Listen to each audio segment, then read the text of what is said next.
আসসালামু আলাইকুম ওয়া রাহমাতুল্লাহি ওয়া বারাকাতুহু।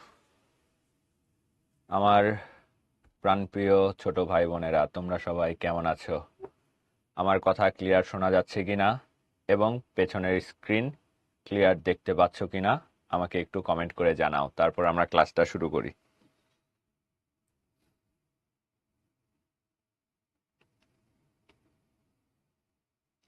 আরে বাপরে, তোমরা মনে হয় 1 সেকেন্ডে 50 জন কমেন্ট করো। All clear. ওকে, তাহলে আমরা আজকের ক্লাসে চলে যাই। তোমাদের সাথে আজকে আমরা ক্লাসে থাকবো। আছি তোমাদের আব্দুল্লাহ আল জাবির রিয়াদ ভাইয়া। পড়াশোনা করতেছি আমি ঢাকা বিশ্ববিদ্যালয়ে। তোমাদের আজকে সবচেয়ে কঠিন যে চ্যাপ্টার বিজিএস এর, সেই চ্যাপ্টার আমরা কিভাবে সহজ করা যায় সেই বিষয়টা দেখবো ইনশাল্লাহ। ক্লাসের শুরুতে আমরা একটু স্লো যাব। স্লো গিয়ে গিয়ে কি কি পড়তে হবে কি কি পড়তে হবে না সেগুলো একটু দেখার চেষ্টা করব। এরপর যেখান থেকে সিকিউ আসবে সেগুলো আমরা ধরা শুরু করব। ক্লাসের শুরুতে আমরা তাহলে চ্যাপ্টারটা সম্পর্কে একটু আইডিয়া নিব এবং শেষের দিকে গিয়ে বিগত বছরে কোশ্চেনগুলো কিভাবে হয়েছে সেই কোশ্চেনগুলো আমরা একটু দেখার চেষ্টা করব ইনশাল্লাহ। তো চলো আমরা ক্লাসে চলে যাই। আমাদের হলো আজকে চ্যাপ্টার 3, সৌরজগৎ ও ভূমণ্ডল। প্রথমে আমরা দেখতে পাচ্ছি একটা অ্যানালাইসিস পার্ট। অ্যানালাইসিস পার্টটা যদি একটু ভালো করে খেয়াল করো ভাইয়া, দেখো প্রত্যেকটা বছর কোশ্চেন হয়েছে এইখানে। প্রতিটা বছর সিকিউ এমসিকিউ ক খ গ ঘ এমন কোনো পার্ট নাই যেখানে কোশ্চেন হয় নাই।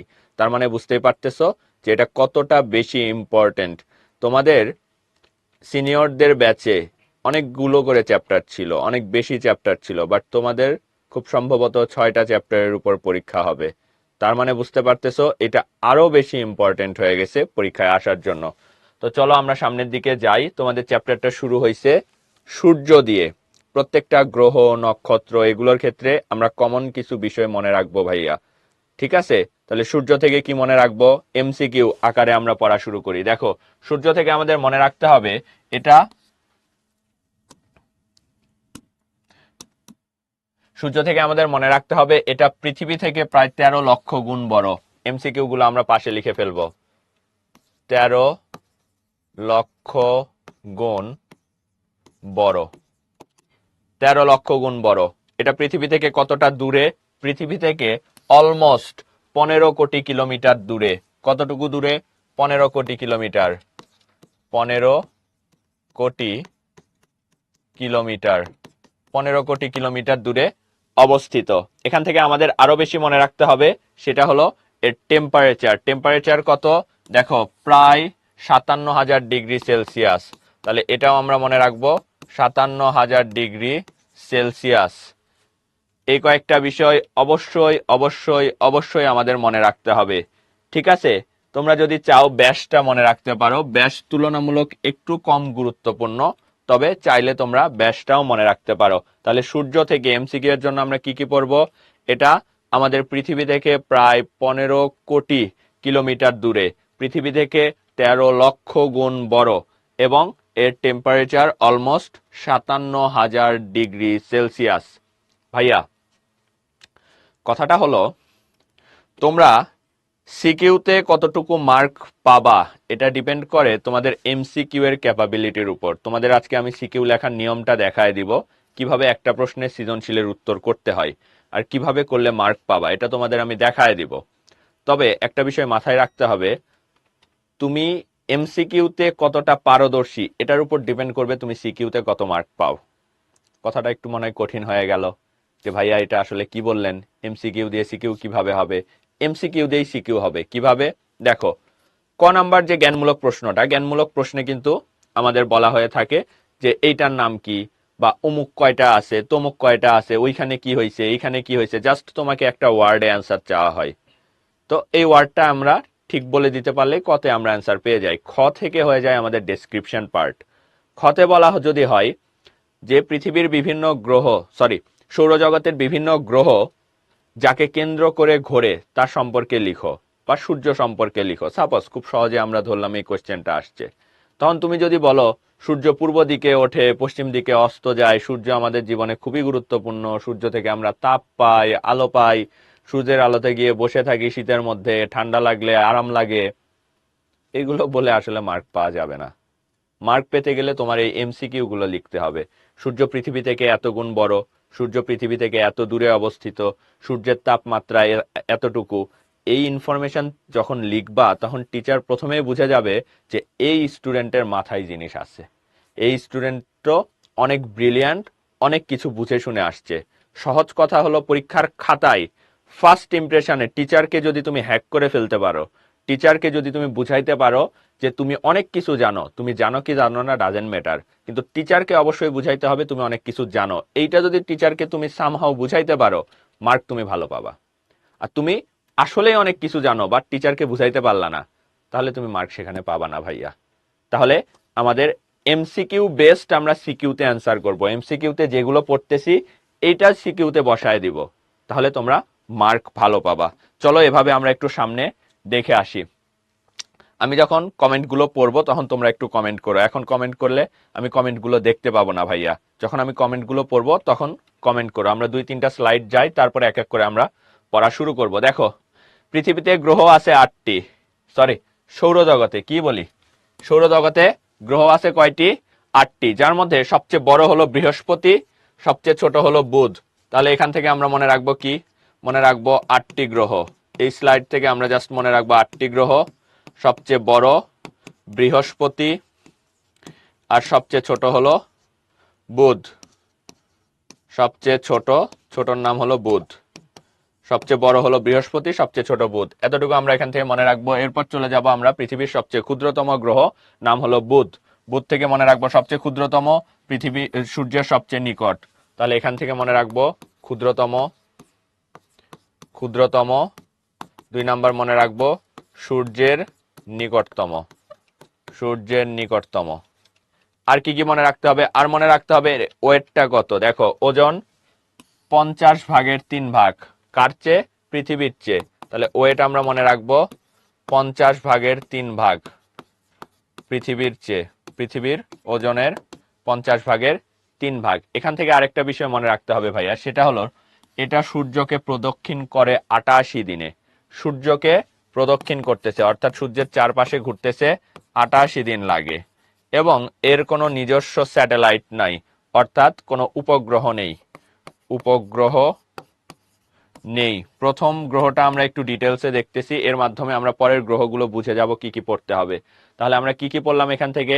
এখান থেকে পড়লাম আমরা এটা হচ্ছে সৌরজগতের সবচেয়ে ছোট গ্রহ এবং সূর্যের সবচেয়ে কাছের গ্রহ। এর ওয়েটটা পৃথিবীর ওয়েটের 50/3 মাত্র। এর নিজস্ব কোনো স্যাটেলাইট নেই বা নিজস্ব কোনো উপগ্রহ নেই। আর একটা কি বললাম আমরা? সূর্যকে 88 দিনে প্রদক্ষিণ করে। এই 5টা বিষয় প্রত্যেকটা গ্রহের ক্ষেত্রেই আমরা পড়ব। কি করব আমরা? প্রত্যেকটা গ্রহের ক্ষেত্রেই আমরা পড়ব। প্রত্যেকটা গ্রহের ক্ষেত্রেই আমরা পড়ব। চলো চলে যাই সামনের দিকে। দেখো, শুক্রের ক্ষেত্রে তাহলে আমরা কি পড়ব? সবচেয়ে ছোট না। তাহলে সবচেয়ে ছোট না, কি পড়তে হবে এখান থেকে? দূরত্ব পড়তে হবে। এটা তাহলে কোথায়? এটা সূর্য থেকে দূরত্বের দিক থেকে দ্বিতীয় এবং পৃথিবীর নিকটতম। একটা বিষয় নিয়ে অনেক কনফিউশন তৈরি হয় ভাইয়া। আমাদের পৃথিবীর সায়েন্টিস্টরা সবচেয়ে বেশি গবেষণা করে মঙ্গল গ্রহ নিয়ে, যে কারণে তোমাদের মধ্যে অনেকেই হয়তো চিন্তা করো মঙ্গল গ্রহ পৃথিবীর সবচেয়ে কাছের গ্রহ, বাট এটা ভুল। পৃথিবীর সবচেয়ে কাছের গ্রহ বা নিকটতম গ্রহ হলো শুক্র। পৃথিবীর সবচেয়ে কাছের বা নিকটতম গ্রহ শুক্র। এই শুক্রকে অবশ্য আমরা দেখতেও পাই। কোথায় দেখতে পাই আমরা একটু পরেই দেখবো। দেখো, সূর্য থেকে শুক্রের দূরত্ব দেয়া আছে, পৃথিবী থেকেও শুক্রের দূরত্ব দেয়া আছে। আমরা একে পশ্চিম আকাশে দেখতে পাই সন্ধ্যা তারা হিসেবে। সন্ধ্যার সময় যেটা সন্ধ্যা তারা দেখি সেটাই এই শুক্র গ্রহ। আর ভোরে পূর্ব আকাশে যেটাকে আমরা শুকতারা হিসেবে দেখি সেটা হলো শুক্র গ্রহ। সূর্যকে প্রদক্ষিণ করতে 225 দিন লাগে। এর কোনো উপগ্রহ নেই, ভালো করে মনে রাখতে হবে, এর কোনো উপগ্রহ নেই। এইটা তোমাদের এমসিকিউ বাদেও সিকিউতে আসে যে শুক্র বসবাসের অযোগ্য কেন। দেখো, শুক্রে একটি বায়ুমণ্ডল আছে, তবে এখানে অক্সিজেন নাই, অক্সিজেন নেই। যেহেতু অক্সিজেন নেই, তার মানে এখানে বসবাসের জন্য এটা উপযোগী নয়। সেকেন্ডে আবার বলতেছে কার্বন ডাই অক্সাইড আছে, সেটা আবার কত পার্সেন্ট? অলমোস্ট 96%। 96%। আর কার্বন ডাই অক্সাইডের এত বেশি থাকার কারণে এখানে অ্যাসিড বৃষ্টি হয়। যেহেতু কার্বন ডাই অক্সাইড বেশি, এজন্য কি হয়, এখানে অ্যাসিড বৃষ্টি হয়। তোমাদের বইয়ে লেখা থাকার কথা, এই যে দেখো ভাইয়া, অ্যাসিড বৃষ্টি হয়। তো এই তিনটা ইনফরমেশন যদি আমরা লিখি, যদি পরীক্ষায় আসে যে শুক্র কেন বসবাসের অযোগ্য নয়, তখন যদি এই তিনটা পয়েন্ট আমরা লিখি, তাহলে ইনশাল্লাহ আমরা ভালো মার্ক ক্যারি করতে পারবো। তো এটা আমাদের মনে রাখতে হবে। এখান থেকে আরেকটা মনে রাখতে হবে, সূর্যের আকাশে বছরে দুইবার সূর্য ওঠে, দুইবার সূর্য ওঠে এবং দুইবার অস্ত যায়। সূর্য দুইবার ওঠে, দুইবার অস্ত যায়। তারপর আমরা দেখতে পাচ্ছি পৃথিবী সম্পর্কে আমরা ছোট থেকেই সবকিছু জানি। এখান থেকে যেটা মনে রাখতে হবে, 365 দিন 5 ঘন্টা 48 মিনিট 47 সেকেন্ডে সূর্য পৃথিবীকে একবার ঘুরে আসতেছে। সূর্য কি করতেছে? একবার ঘুরে আসতেছে। যে কারণে আমরা বলি 1 বছর সমান 365 দিন। 1 বছর সমান 365 দিন, এজন্যই আমরা বলতেছি এই যে 365 দিন। কিন্তু এক্সট্রা থেকে যাচ্ছে দেখো অলমোস্ট 6 ঘন্টা, অলমোস্ট 6 ঘন্টা। কারণ কি, এই যে 5 ঘন্টা 48 মিনিট 47 সেকেন্ড, 47 সেকেন্ড মানে ধরো যে এটা 6 ঘন্টা, সরি 47 সেকেন্ড মানে ধরে রাখো 1 মিনিট, আর 1 মিনিট মানে এখানে যদি আমরা অ্যাড করে ফেলি, তার মানে 5 ঘন্টা 49 মিনিট, মানে বলতে পারি অলমোস্ট 6 ঘন্টা। তাহলে প্রতি বছর এক্সট্রা থাকতেছে 6 ঘন্টা। প্রতি বছর যদি এক্সট্রা 6 ঘন্টা থাকে, তাহলে 4 বছর পর পর এখানে টোটাল কত হচ্ছে, 6 গুণ 4, অর্থাৎ 4 6 24 ঘন্টা এক্সট্রা থাকতেছে। আর 24 ঘন্টা সমান আমরা জানি 1 দিন। তাহলে 4 বছর পর পর 365 দিনের সাথে 1 দিন যুক্ত হচ্ছে, হয়ে যাচ্ছে 366 দিন। আর এই 366 দিনওয়ালা যে বছর, সেই বছরটাকে বলা হয় লিপ ইয়ার। লিপ ইয়ার, সেই বছরটাকে বলা হয় লিপ ইয়ার। এটা আমাদের ভালো করে মনে রাখতে হবে, পরীক্ষায় আসে যে লিপ ইয়ার কি।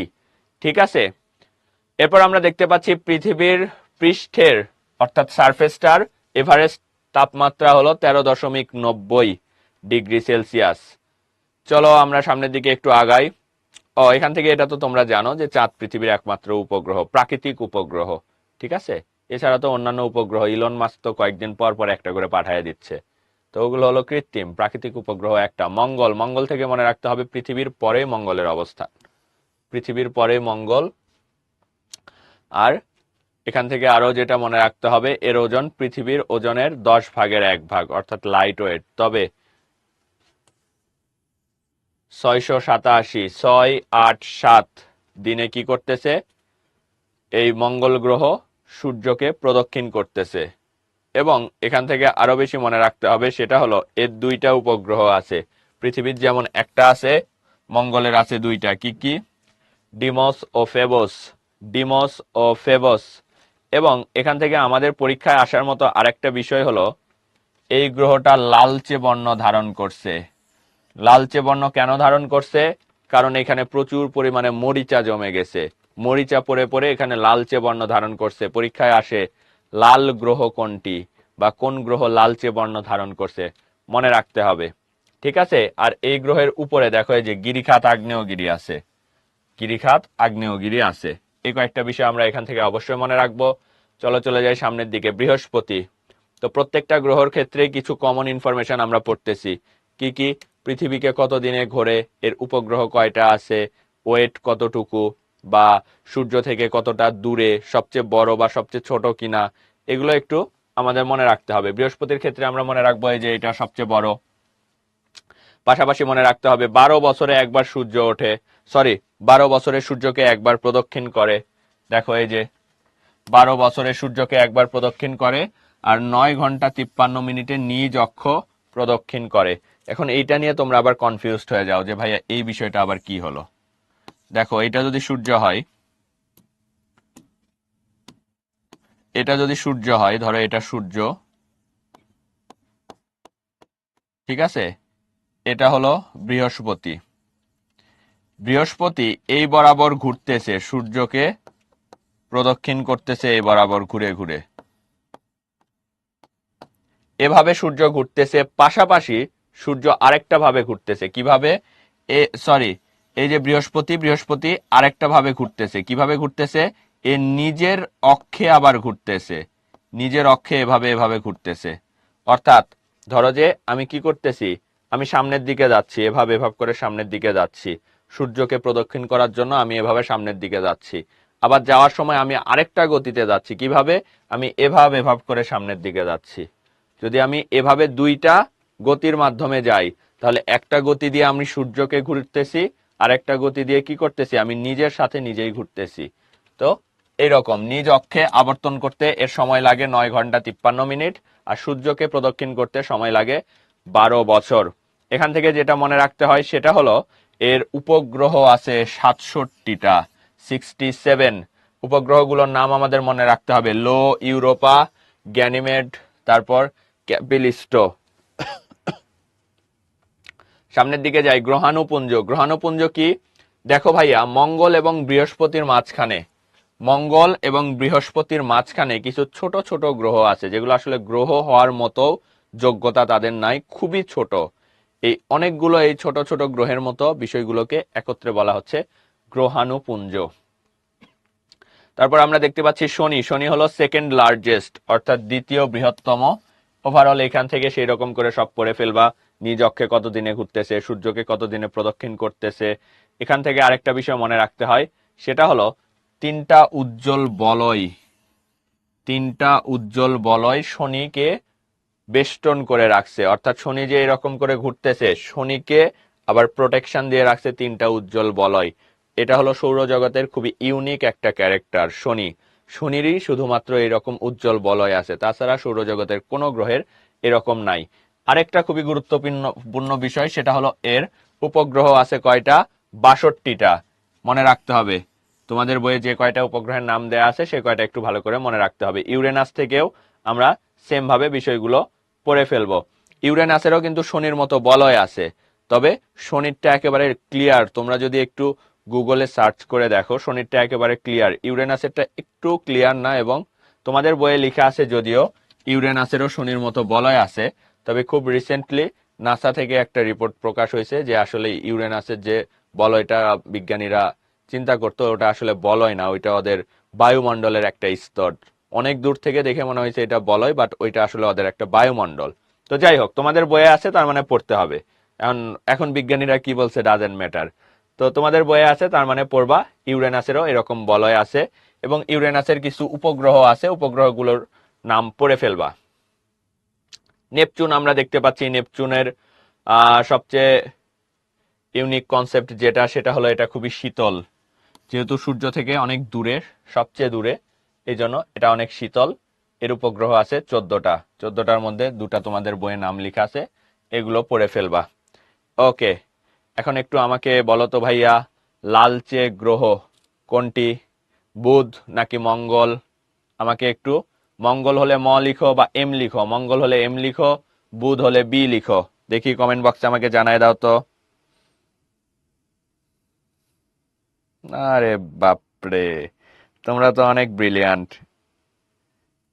সাবাস। ভাইয়া বলয় কি? বলয় মনে হলো গোল সার্কেল, পাথরের গোল সার্কেল, পাথরের মতো গোল সার্কেল এই গ্রহটাকে প্রোটেক্ট করে রাখছে। ঠিক আছে, মঙ্গল মঙ্গল মঙ্গল। কুইজ ভাইয়া, তোমরা দুষ্টামি করছো আগের ক্লাসে, সবাই হয়তো করো নাই, 2-4 জন করছো। 2-4 জনের জন্য তোমাদের আজকে পানিশমেন্ট দেয়া হয়েছে, কুইজ দেয়া হয় নাই। কেন দেয়া হয় নাই? তোমরা কুইজে দ্রুত অ্যান্সার করার জন্য তোমরা কোয়েশ্চেন পড়ো না। তোমরা কোয়েশ্চেন না পড়েই সাথে সাথে তোমরা কোয়েশ্চেন না দেখে যে কোনো একটা অ্যান্সার করে দাও, যেন তোমাদের মানে কে সবচেয়ে আগে অ্যান্সার করছে এটা একটু দেখা যায়। ঠিক আছে, ঝড়ে বক পড়ার মতো তোমরা জাস্ট খালি টাচ করে দাও। এজন্য তোমাদের একটু পানিশমেন্ট দেওয়ার জন্য আজকে কোনো কুইজ রাখা হয় নাই। তবে ইনশাল্লাহ তোমাদের প্রমিস করে গেলাম, নেক্সট ক্লাস থেকে কুইজ রাখা হবে। আজকে তোমাদের একটু পানিশমেন্ট দেয়া হলো। ভাইয়া খিদা লাগছে, এই খিদা লাগছে, খিদা তো আমারও লাগছে। খিদা লাগছে, যাও খেয়ে আসো, পরে রেকর্ড ক্লাস দেখে নিও। চলো আমরা সামনের দিকে দেখি কি লেখা আছে। পৃথিবী গ্রহে জীব বসবাসের কারণ কি? পৃথিবীতে জীব বসবাসের কারণ কি? খুবই সিম্পল বিষয়। পৃথিবীতে জীব বসবাসের প্রধান কারণ হলো এখানে একটা সুন্দর বায়ুমণ্ডল আছে। যে বায়ুমণ্ডল আল্ট্রাভায়োলেট রশ্মি, সূর্যের যে ক্ষতিকারক রশ্মি, সেই ক্ষতিকারক রশ্মি থেকে আমাদের নিরাপত্তা দিচ্ছে। ইউভি রশ্মি থেকে, আল্ট্রাভায়োলেট বাংলায় বলা হয় অতিবেগুনি রশ্মি, অতিবেগুনি রশ্মি থেকে আমাদের নিরাপত্তা দিচ্ছে। আবার এই বায়ুমণ্ডলে কি আছে? প্রয়োজনীয় সকল গ্যাস আছে, অক্সিজেন আছে, নাইট্রোজেন আছে, উদ্ভিদের বেঁচে থাকার জন্য কার্বন ডাই অক্সাইড আছে লিমিটেড পরিমাণ। তো এগুলো আমাদের জানা কথা, এটা আশা করি তোমাদের বুঝায় দিতে হবে না, এখানে বুঝানোর বিষয় কম। চলে যাই আমরা তারপর। দেখো পৃথিবীর ভূ অভ্যন্তরের গঠন। পৃথিবীর ভূ অভ্যন্তরের গঠন, এটা যদি পৃথিবী হয়, ধরে নাও এটা পৃথিবী, ঠিক আছে? এটা হলো সেন্টার পয়েন্ট, এটা হলো সেন্টার পয়েন্ট। এই যে পৃথিবীর যে একেবারে উপরের যে পার্ট, উপরের যে পার্ট, এই পার্টটা হলো সারফেস। এই সারফেসকে কি বলা হচ্ছে? সারফেসকে বলা হচ্ছে অশ্বমণ্ডল। কি? এটাকে বলা হচ্ছে অশ্বমণ্ডল। তোমরা ছবি দেখতে পাচ্ছ ক্লিয়ারলি? ছবিতে মনে হয় তোমাদের লেখা আছে, ক্লিয়ারলি দেখা যায়, ক্লিয়ারলি দেখা যাচ্ছে। হ্যাঁ, এটাকে বলা হচ্ছে অশ্বমণ্ডল, তোমরা দেখতে পাচ্ছ আশা করি। এই অশ্বমণ্ডল থেকে আমাদের যেটা পড়তে হয়, যে অশ্বমণ্ডলে মানে গভীরতা কতটুকু। গভীরতা দেখো 64 কিলোমিটার, হাইয়েস্ট গভীরতা হলো 64 কিলোমিটার। এখান থেকে আরো পড়তে হয় অশ্বমণ্ডলে আছে কি কি। অশ্বমণ্ডলে আছে হলো অ্যালুমিনিয়াম, সিলিকন, ক্যালসিয়াম, এগুলো আছে। কি কি আছে? Aluminium, silicon, calcium. আমরা একটু লিখি, তাহলে এটাকে বলা হচ্ছে কি? অশ্বমণ্ডল। অশ্বমণ্ডল, অশ্বমণ্ডলে কি আছে? অ্যালুমিনিয়াম আছে। এই আলু লিখতে তো আলু হয়ে গেল রে। অ্যালুমিনিয়াম আছে, সিলিকন আছে, ঠিক আছে? এজন্য সবচেয়ে বেশি যেহেতু এই দুইটা আছে, একে বলা হয় SiAl, বা বাংলায় বলা হয় সিয়াল। মনে রেখো, বাংলায় বলা হচ্ছে কি? সিয়াল। এরপর যে পার্টটুকু আছে, এই পার্টটুকুকে আমরা একটু ইন্ডিকেট করে ফেলি। এই মাঝখানের যে পার্টটুকু আছে, মাঝখানের পার্টটুকুকে আমরা বলতেছি গুরুমণ্ডল। এটাকে কি বলা হচ্ছে? এটার নাম হলো গুরুমণ্ডল। এখান থেকে আমাদের পড়তে হবে গুরুমণ্ডলের গভীরতা কতটুকু। মনে রাখবা 2885। গুরুমণ্ডলের গভীরতা হলো 2885, অর্থাৎ 2885 কিলোমিটার। এখানে কি কি আছে? এখানে অনেক কিছু আছে। এখানে কি আছে? সিলিকন আছে, ম্যাগনেসিয়াম আছে, সিলিকন আছে, ম্যাগনেসিয়াম আছে। পরবর্তীতে একেবারে পৃথিবীর কেন্দ্রের দিকে যেই অংশটা, অর্থাৎ এইটা, পৃথিবীর কেন্দ্রে যে অংশটা, একে বলা হচ্ছে কেন্দ্রমণ্ডল। একে কি বলা হয়? কেন্দ্রমণ্ডল। কেন্দ্রমণ্ডল। এই কেন্দ্রমণ্ডল, এখানে কি আছে? এখানে আছে লোহা, নিকেল, আয়রন, এগুলো আছে। কি আছে? নিকেল আছে, আয়রন আছে। ইংরেজিতে একে বলা হয় কোর, ইংরেজিতে বলা হয় কোর। আর হচ্ছে গুরুমণ্ডল যেটা, একে বলা হয় ইংরেজিতে ম্যান্টল, ইংরেজিতে বলা হয় ম্যান্টল। আর হচ্ছে আমরা শুরুতে যেটা বললাম একবারে, যে সারফেস লেভেলে যেটা আছে, যাকে বলা হয়েছিল অশ্বমণ্ডল, অশ্বমণ্ডলকে ইংরেজিতে বলা হয় ক্রাস্ট। তো যাই হোক, ইংরেজিতে যদি পড়তে পারো ভালো, পড়তে না পারলে সমস্যা নাই, ঠিক আছে? তো কেন্দ্রমণ্ডল থেকে আমরা মনে রাখবো এর গভীরতা কতটুকু। এর গভীরতা কতটুকু? 3486। তোমরা কি দেখতে পাচ্ছ না ছবিতে লিখা? ছবিতে লিখা বোঝা যায়, বোঝা যায়। এই যে এখানে লিখা আছে, দেখো, এই যে ভাইয়া, 3486। এখানে বেশি কি আছে? এখানে বেশি আছে নিকেল এবং আয়রন। তো আমরা এগুলো একটু পড়ে ফেললাম। যেহেতু রিভিশন কোর্স, রিভিশন কোর্সে তো একেবারে লাইন বাই লাইন প্রত্যেকটা সবকিছু পড়া সম্ভব না ভাইয়া, তাই না? তো আমরা জাস্ট একটা ওভারভিউ নিয়ে নিচ্ছি। প্রথম দিকে আমরা একটু লাইন বাই লাইন পড়ে বুঝলাম যে পড়া আমাদের কিভাবে উচিত। এরপর আমরা একটু ওভারভিউ নিচ্ছি। এখন আমরা যে পার্টটুকুতে আসি, এইটা হলো তোমাদের পড়া সবচেয়ে কঠিন পার্ট। এখনকার আজকের যে লেকচারটা, এই লেকচারের সবচেয়ে কঠিন পার্ট হলো এইটা। সবাই একটু ভালো করে মনোযোগ দিয়ে পড়বা।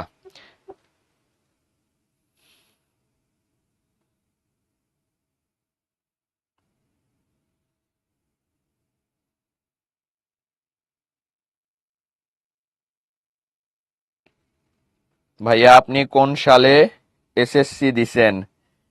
ভাইয়া আমি এসএসসি দিছি 2017 সালে। 17 সালে আমি এই এসএসসি পরীক্ষা দিছি। আমার স্কুল ছিল বগুড়া ক্যান্ট পাবলিক। আমার বাসা বগুড়াতে। আমার বগুড়া ক্যান্ট পাবলিক থেকে আমি এসএসসি পরীক্ষা দিছি। আর আলহামদুলিল্লাহ আমি এসএসসি পরীক্ষায় এই বিজিএস এ 98 পাইছিলাম। আমার মনে আছে, অনেক মার্ক পাইছিলাম, খুশি হয়ে গেছিলাম আমি। আমার একটা এমসিকিউ ভুল হয়েছিল, এটা আমার মনে আছে। আর সিকিউতে 1 মার্ক কম পাইছিলাম। তোমাদের ক্লাসের শেষে দেখায় দিব যে সিকিউতে কিভাবে লিখলে ভালো মার্ক পাওয়া যায়। ক্লাসের শেষে ইনশাল্লাহ তোমাদের দেখায় দিব। ওকে, বিসিপিএসসিয়ান, হ্যাঁ অনেকে হয়তো আসো বিসিপিএসসিয়ান। চলো আমরা সামনের দিকে আগাই। আমরা দেখতে পাচ্ছি অক্ষরেখা, অক্ষ, নিরক্ষরেখা, দ্রাঘিমা রেখা, বহুত কিছু আমরা দেখতে পাচ্ছি। ওকে, ধরো এটা পৃথিবী, এটা পৃথিবীর কেন্দ্র, ঠিক আছে? পৃথিবীর কেন্দ্র দিয়ে একটা রেখা যাবে, যেই রেখা নর্থ পোল এবং সাউথ পোল, উত্তর মেরু এবং দক্ষিণ মেরু দুইটাকে ইন্ডিকেট করে। উত্তর মেরু এবং দক্ষিণ মেরুকে ইন্ডিকেট করে। এই যে এটা হলো উত্তর মেরু, এটা হলো দক্ষিণ মেরু। তার আগে তোমাদের একটু বুঝায় দেই, তোমরা কোন দিকে কি এটা বুঝবা কেমনে। তোমরা অনেকে হয়তো কোন দিকে কি এটা জানো না, ঠিক আছে? আমরা যদি পৃথিবীর মতো হয়ে দাঁড়াই, শুধু পৃথিবী না, যে কোনো মানচিত্র, যে কোনো মানচিত্র, যে কোনো দেশ শহর যেটাই হোক না কেন, আমরা যদি এরকম মানচিত্রের মতো হয়ে দাঁড়াই, তাহলে আমাদের উপরের দিকে হয় উত্তর, উপরের দিকে উত্তর, নিচের দিকে হয় দক্ষিণ, নিচের দিকে দক্ষিণ। হাতের ডান পাশে হয় পশ্চিম, হাতের বাম পাশে হয় পূর্ব। উপরে উত্তর, ডানে পশ্চিম, নিচে দক্ষিণ, বামে পূর্ব। তাহলে দেখো, পৃথিবীর কেন্দ্র দিয়ে গমন করছে একটা রেখা, যে রেখাকে বলা হচ্ছে অক্ষ। এই রেখাকে কি বলা হচ্ছে? অক্ষ। ইংরেজিতে বলা হয় অ্যাক্সিস। এগুলো কিন্তু সব ইমাজিনারি লাইন, প্রত্যেকটাই কাল্পনিক রেখা। তুমি কোথাও গিয়ে এগুলো দেখতে পাবা না। তুমি যদি চিন্তা করো যে পৃথিবীর মধ্যে গেলে হয়তো এই রেখা দেখা যাবে, কিন্তু এগুলো কিন্তু কোথাও দেখতে পাবা না। এগুলো সবগুলো ইমাজিনারি লাইন, কাল্পনিক রেখা। তাহলে এই যে উত্তর মেরু এবং দক্ষিণ মেরুকে ইন্ডিকেটকারী যে রেখাটা, এই রেখাটাকে বলা হচ্ছে মেরু রেখা, ঠিক আছে? আবার একটা রেখা গেছে পূর্ব থেকে পশ্চিমে বা পশ্চিম থেকে পূর্বে। মেরুটা আমরা মিশে দেই। আমরা এখন এটা বুঝি আগে, পরীক্ষায় যেটা আসে বেশি সেটা আমরা ভালো করে বুঝবো, ঠিক আছে? দেখো, পূর্ব থেকে পশ্চিমে একটা রেখা কল্পনা করা হচ্ছে। এই রেখাকে বলা হচ্ছে কি, যদি পৃথিবীর কেন্দ্র দিয়ে যায়, এটা পৃথিবীর কেন্দ্র দিয়ে গেছে, তার মানে এর নাম হলো নিরক্ষরেখা। নিরক্ষরেখা, এই রেখাকে আবার বলা হয় বিষুব রেখা। বিষুব রেখা। আবার এই রেখারই ইংরেজি নাম হলো ইকুয়েটর। ইকুয়েটর।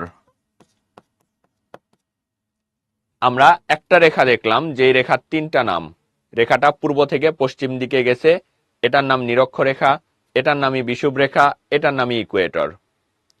যেহেতু পৃথিবীর কেন্দ্র দিয়ে গেছে, এটার মান কত? 0। এটার মান হলো 0 ডিগ্রি। এজন্য একে আবার বলা হয় 0 ডিগ্রি অক্ষরেখা। একে 0 ডিগ্রি অক্ষরেখাও বলা হয়ে থাকে। এখন যেহেতু পৃথিবীর কেন্দ্র দিয়ে গেছে, এতগুলো নাম আমরা দেখলাম। এখন পৃথিবীর কেন্দ্র দিয়ে না গিয়ে যদি উপরে এই দিক দিয়ে যাই, এই দিক দিয়ে যদি যাই, ঠিক আছে? এদিক দিয়ে গেছে, সেটাও গেছে পূর্ব থেকে পশ্চিমে, কেন্দ্র দিয়ে যায় নাই, তবে পূর্ব থেকে পশ্চিম দিকে গেছে। এমন রেখাগুলোকে বলা হয় অক্ষরেখা। এমন রেখাগুলোকে বলা হয় অক্ষরেখা। পৃথিবীর কেন্দ্র দিয়ে যায় নাই, তবে পূর্ব থেকে পশ্চিমে গেছে, এমন রেখাগুলো হলো অক্ষরেখা। আর পৃথিবীর কেন্দ্র দিয়ে গেছে, সেটাও এক ধরনের অক্ষরেখায়, মান হলো 0 ডিগ্রি অক্ষরেখা। আর এটা বেশি প্রচলিত নিরক্ষরেখা, বিষুব রেখা, ইকুয়েটর রেখা দ্বারা। এই যে এটা যদি 0 ডিগ্রি হয়, এটা আমরা দেখলাম 0 ডিগ্রি। এই 0 থেকে আমরা উপরের দিকে যত যাব, একেবারে এই মাথায় গিয়ে আমরা পেয়ে যাব হচ্ছে 90 ডিগ্রি। আবার এখান থেকে আমরা নিচের দিকে যত যাব, একেবারে এখানে আসলে আমরা পেয়ে যাব 90 ডিগ্রি। অর্থাৎ উপরেও সর্বোচ্চ আমরা 90 ডিগ্রি পাবো, নিচেও সর্বোচ্চ আমরা 90 ডিগ্রি পাবো। অর্থাৎ এটা যদি 0 হয় 1 2 3 4 5 6 7 8 9 10 এভাবে করে টোটাল 90 ডিগ্রিতে উপরের দিকে ভাগ করা হয়েছে, নিচের দিকে টোটাল 90 ডিগ্রিতে ভাগ করা হয়েছে। এভাবে উপরের দিকে 23.5 ডিগ্রি বরাবর 0 থেকে উপরের দিকে যদি আমরা যাই, আমরা প্রথমেই জানি উপরের দিকে গেলে কি হবে, উত্তর হবে। তাহলে উপরের দিকে উত্তর কত ডিগ্রি আমরা যাব, 23.5 ডিগ্রি। 23.5 ডিগ্রি যদি আমরা যাই, তাহলে আমরা যে রেখাটা দেখতে পাই এই রেখাকে বলা হয় কর্কট ক্রান্তি রেখা। তাহলে উত্তরে আমরা গেলাম, কতটুকু গেলাম, 23.5। এই 23.5 ডিগ্রিকে রেখাকে বলা হয় কর্কট ক্রান্তি রেখা। কর্কট ক্রান্তি রেখা, এই কর্কট ক্রান্তি রেখা 23.5 ডিগ্রি বরাবর চলে গেল। একে ইংরেজিতে বলা হয় tropic of cancer. Tropic of cancer সহজে মনে রাখবা ভাইয়া, এই ট্রপিক অফ ক্যান্সার বাংলাদেশের মধ্যে দিয়ে গেছে। বাংলাদেশ, এটা যদি আমরা 23.5 ডিগ্রি ধরি, বাংলাদেশ এই যে এখানে অবস্থিত, ঠিক আছে। তো এই ট্রপিক অফ ক্যান্সার বাংলাদেশের মধ্যে দিয়ে গেছে, সহজে মনে রাখতে পারো। বাংলাদেশে বহু ধরনের ক্যান্সারের রোগী আছে, দুর্নীতির ক্যান্সার আছে, পকেটমারের ক্যান্সার আছে, তারপর কি বলবো, চোর ডাকাতের ক্যান্সার আছে।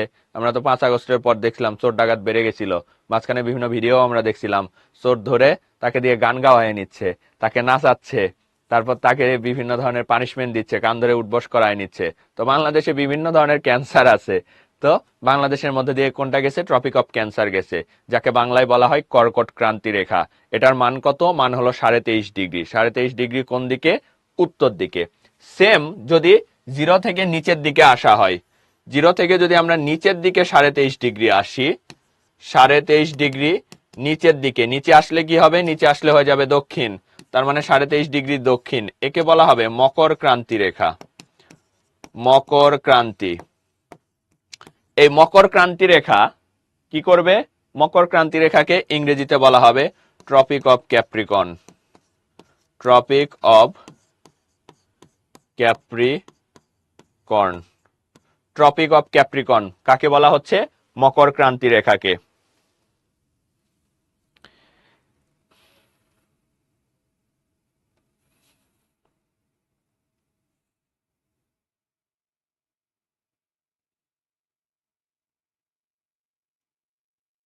ভাইয়া এক এক করে বলবো ভাইয়া। এই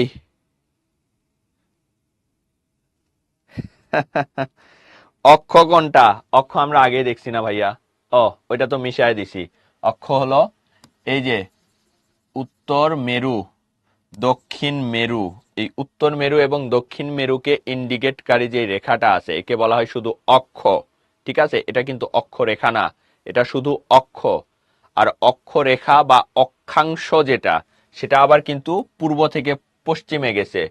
শুধু অক্ষ যেটা, সেটা উত্তর এবং দক্ষিণকে ইন্ডিকেট করতেছে, উত্তর মেরু দক্ষিণ মেরুকে। তবে অক্ষাংশ বা অক্ষরেখা যেটা, শুধু অক্ষরেখা যেটা, সেটা আবার পূর্ব থেকে পশ্চিমে যাচ্ছে, ঠিক আছে। আশা করি এতটুকু তোমরা বুঝতে পারছো। যদি তোমরা এতটুকু বুঝতে পারো তাহলে সবাই একটু ইউ লেখো তো ভাইয়া, জাস্ট ইউ লেখো। অক্ষ অক্ষরেখা, হ্যাঁ ভাইয়া, আলাদা আলাদা। এটা কি কেন্দ্র দিয়ে যাবে, এই যে ভাইয়া একজন কি যেন কমেন্ট করতেছো, ভাইয়া তুষার ভাইয়াকে চেনেন কিনা, কোন তুষার ভাইয়া? তুষার নামের অনেককে চিনি ভাইয়া। নো, ওকে, আবার একটু বুঝাবেন? ঠিক আছে, আবার আমরা একটু বুঝাই। আমরা একটু রিক্যাপ করি। এটা পৃথিবী, পৃথিবীর উপরের দিকে উত্তর, নিচের দিকে দক্ষিণ, এই সাইডে হলো পূর্ব, এই সাইডে হলো পশ্চিম। উত্তর দক্ষিণ পূর্ব পশ্চিম। এই উত্তর দিকে আছে উত্তর মেরু, উত্তর মেরু, দক্ষিণে আছে দক্ষিণ মেরু। এই যে এই অঞ্চলটা, এই অঞ্চলটা হলো বরফ। বরফ তাহলে সাদায় আঁকায়, দাঁড়াও, বরফ, এই অঞ্চলটা হলো বরফ, এটাকে বলা হয় দক্ষিণ মেরু। এই অঞ্চলটা হলো বরফ, এটাকে বলা হচ্ছে উত্তর মেরু। তো এই উত্তর মেরু এবং দক্ষিণ মেরুকে ইন্ডিকেট করে একটা রেখা, যেটা পৃথিবীর একেবারে কেন্দ্র দিয়ে কল্পনা করা হয়েছে। যেমন এটা যদি পৃথিবী হয়, ধরো যে এটা পৃথিবী, এটা পৃথিবী, এই রিমোটটা পৃথিবী, ঠিক এই মাঝখান দিয়ে যেটা যাচ্ছে, যে রেখাটা কল্পনা করা হচ্ছে একেবারে মাঝখান দিয়ে, যেটা যদি এই রেখাটা দিয়ে পৃথিবীকে কাটা হয়, সাপোজ ধরো কাটা হচ্ছে, তাহলে পৃথিবী দুই ভাগ হয়ে যাবে মাঝখান দিয়ে, এই রেখাটাকে বলা হচ্ছে অক্ষ। এটাকে বলা হচ্ছে কি? অক্ষ। আর এর ইংরেজিতে বলা হয় এটাকে অ্যাক্সিস, ইংরেজিতে বলা হয় অ্যাক্সিস। এরপর জাস্ট এতটুকু মনে রাখো তাহলেই হবে। অ্যাক্সিস তো পরীক্ষায় খুব একটা বেশি আসে না, যেটা আসে সেটা হলো আমাদের এর পরে। এরপর এই যে এটা যদি পৃথিবীর কেন্দ্র হয়, ঠিক এর মাঝখান দিয়ে একটা রেখা গেছে, যেটা গেছে পূর্ব থেকে পশ্চিমে। পূর্ব থেকে পশ্চিমে যে রেখাটা গেছে, এই রেখাকে পৃথিবীর কেন্দ্র দিয়ে যেটা গেছে, এই রেখাকে বলা হয় নিরক্ষরেখা। নিরক্ষরেখা বা নিরক্ষীয় রেখা একই বিষয় ভাইয়া, নিরক্ষ নিরক্ষীয়। আরেকটা কি বলা হয় এই রেখার? আরেকটা নাম আছে বিষুব রেখা।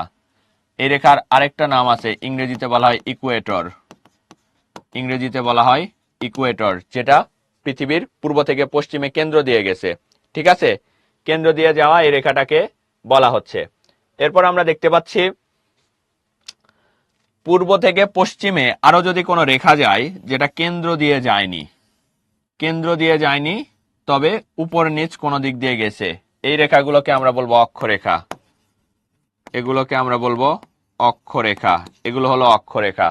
এরকম একটা উল্লেখযোগ্য অক্ষরেখা আছে উপর দিকে, অর্থাৎ উত্তর দিকে, উত্তরে 23.5 ডিগ্রি, যাকে বলা হয় কর্কট ক্রান্তি রেখা। নিচের দিকে সেম আছে 23.5 ডিগ্রি দক্ষিণ, এই দক্ষিণটাকে বলা হয় মকর ক্রান্তি রেখা।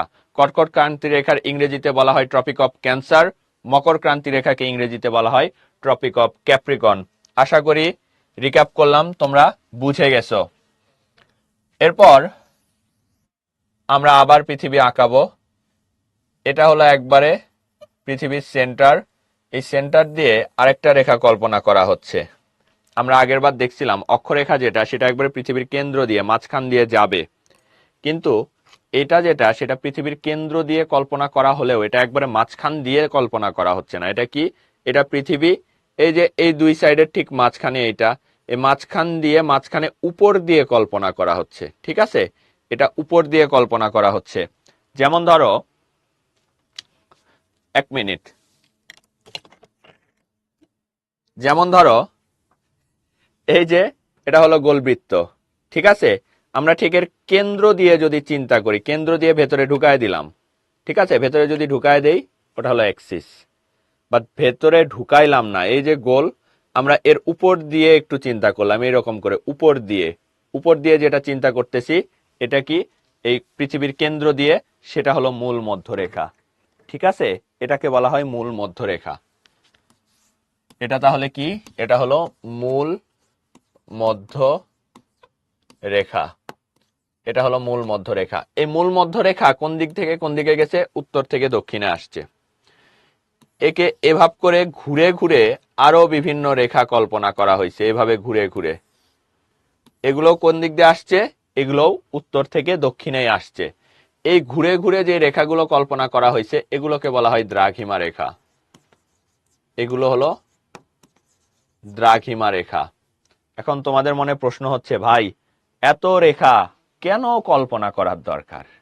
কল্পনা না করলে তো আমাদের পড়তেই হইতো না, আমরা বেঁচে যাইতাম। এখন ভাইয়া এই যে আমরা দেখলাম আগে অক্ষরেখা, অক্ষরেখাগুলো দ্বারা স্থান নির্ণয় করা হয়। আর এই যে দ্রাঘিমা রেখা, এই দ্রাঘিমা রেখা দ্বারা সময় নির্ণয় করা হয়। কিভাবে? আমরা আগেই পড়ছি পৃথিবীর কেন্দ্র দিয়ে যেটা যায় তার সেটা হলো জিরো। এই যে এখানে পড়ছো না, এই যে দেখো পৃথিবীর কেন্দ্র দিয়ে গেলে মান জিরো, তাহলে এই মধ্যরেখার মানও 0 ডিগ্রি। এভাবে এর ডান সাইডে 180 ডিগ্রি পর্যন্ত আসছে, বাম সাইডে 180 ডিগ্রি পর্যন্ত আসছে। 180 ডিগ্রি কিভাবে আসছে? এই যে এটা ধরো আমরা এখন একটা পৃথিবীর ম্যাপ আঁকাবো। এইখানে এটা হলো উত্তর আমেরিকা মহাদেশ, উত্তর আমেরিকা মহাদেশ, এটা দক্ষিণ আমেরিকা মহাদেশ, এটা এশিয়া আর ইউরোপের ভূখণ্ড। ইউরোপ এতটুকু অঞ্চল, এতটুকু পুরাটা হলো এশিয়া। ঠিক এইখানে আছে আফ্রিকা মহাদেশ।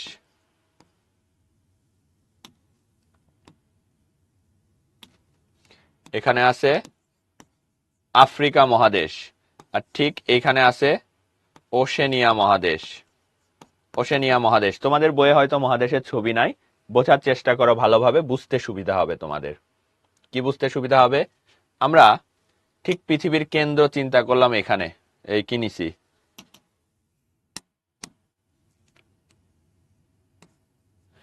এখানে পৃথিবীর কেন্দ্র চিন্তা করলাম, এখানে আছে যুক্তরাজ্যের লন্ডন। এই লন্ডন বরাবর আমরা ভাগ করলাম, ভাগ করে এটাকে দিয়ে দিলাম 0 ডিগ্রি। এটাকে কি দিলাম? 0 ডিগ্রি। এই যে 0 ডিগ্রি, এই 0 ডিগ্রির এইখানে পড়ছে হচ্ছে লন্ডন। 0 ডিগ্রির এখানে পড়ছে লন্ডন। এই 0 ডিগ্রি থেকে এদিকে আমরা মাপলাম 180 পর্যন্ত, ভাগ করলাম, এদিকে আমরা ভাগ করলাম 180 পর্যন্ত। তবে এখানকার 179 আলাদা, এখানকার 179ও আলাদা। তবে 180 নাম্বার যেই রেখা, এই রেখা, এই পাশের 180 নাম্বার রেখা, এই পাশেরও 180 নাম্বার রেখা, দুইটা একই রেখা। কারণ কি? পৃথিবী গোল। দেখো ভাইয়া, ধরো এইটা 0, 0 মাঝখানে, এটা হলো 0। এইদিকে আমরা 179 পর্যন্ত আসলাম, এদিকে 179 পর্যন্ত আসলাম। তারপর আমরা একটা রেখা আঁকাইলাম, রেখাটার ডিগ্রি হলো 180। রেখা একেবারে দুইটারই এই প্রান্তে অবস্থিত, কারণ এই সাইডেও গেছে, এই সাইডেও গেছে। কিন্তু আমরা কি জানি পৃথিবী এইরকম? পৃথিবী কিন্তু এরকম না, পৃথিবী এরকম ফ্ল্যাট না, আমরা জানি পৃথিবীটা গোল। তাহলে পৃথিবী যদি এই রকম থেকে গোল হয়ে যায়, তাহলে এই দুইটা এক জায়গায় চলে আসবে। তার মানে কি? 180 এক জায়গায় আছে, 180টা আছে এক জায়গায়। এই 180 ডিগ্রি যেই রেখা, সেই রেখাটাকে বলা হচ্ছে, ধরো যে একেবারে এই মাথায় গোল জিনিসটা তো তোমাদের এখানে 3D আকারে বোঝানো যাচ্ছে না। 180 ডিগ্রি যে রেখাটা আছে, এই রেখাটাকে বলা হয় আন্তর্জাতিক তারিখ রেখা। কি রেখা? 180 ডিগ্রি যে রেখাটা, 180 ডিগ্রি দ্রাঘিমা রেখা, 180 ডিগ্রি দ্রাঘিমা রেখাকে বলা হয় আন্তর্জাতিক তারিখ রেখা। আন্তর্জাতিক তারিখ রেখা 180 ডিগ্রি দ্রাঘিমা রেখাকে বলা হয় আন্তর্জাতিক তারিখ রেখা। এখন কথা হলো ভাইয়া, এই যে এটা 0, 0 দিয়ে কি হলো? আমরা আগেই বলছি, যদি আমরা ম্যাপের মতো করে দাঁড়াই, আমাদের উত্তর দিকে হয়, উত্তর দিকে কি হয়? উত্তর দিকে হচ্ছে, উপরের দিকে হয় উত্তর, নিচের দিকে হয় দক্ষিণ, হাতের ডান দিকে হয় পশ্চিম, হাতের বাম দিকে হয় পূর্ব। এখন পূর্ব দিকে 179 পর্যন্ত এবং একটা কমন লাইন আছে 180। ডান দিকেও, পূর্ব দিকে পশ্চিম দিকে, দুই দিকেই সেম। আমরা জানি পূর্ব দিকে সূর্য আগে ওঠে। পূর্ব দিকে যদি সূর্য আগে ওঠে, তার মানে আমার হাতের বাম পাশে যে অঞ্চলটা আছে, ওইখানে সূর্য আগে উঠছে, সকাল ওইখানে আগে হয়েছে। আমার এই পর্যন্ত সূর্য এখনো আসে নাই, মানে কি? আমার এখানে এখনো রাত। তার মানে ওইখানে যদি ভোর 6টা হয়, তার মানে আমার এখানে হয়তো 5টা, 4টা, 3টা বা 2টা বাজে। আবার এইদিকে যত আমরা যাব, দেখা যাচ্ছে এইদিকে দিন শেষই হয় নাই, এদিকে দিনই শেষ হয় না, এখানে কেবল সন্ধ্যা। তার মানে বুঝতে পারতেছি, পূর্ব দিকে গেলে কি হয়? সময়টা বাড়ে, পূর্ব দিকে সময় বাড়ে, পশ্চিম দিকে গেলে সময়টা কমে। তাহলে আমরা এখান থেকে মনে রাখতে পারি, এই যে 0 ডিগ্রি, 0 ডিগ্রি থেকে আমরা এখন এদিকে আসলে সময় কি হবে? টাইম এখানে বাড়বে। আর এই 0 থেকে যদি আমরা এদিকে যাই, তাহলে টাইম এখানে কি হবে? কমবে, মাইনাস। এতটুকু আশা করি বুঝতে পারছো তোমরা। যদি বুঝতে পারো সবাই একটু ইউ লিখো তো।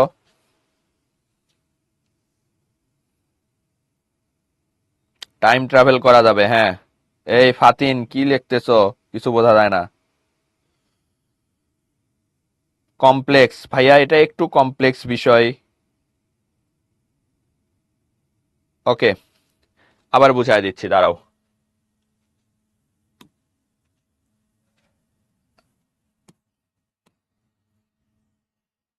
তোমরা গ্রাফ দেখছো না? Graph, y, y axis, x, x axis, এরকম থাকে গ্রাফে।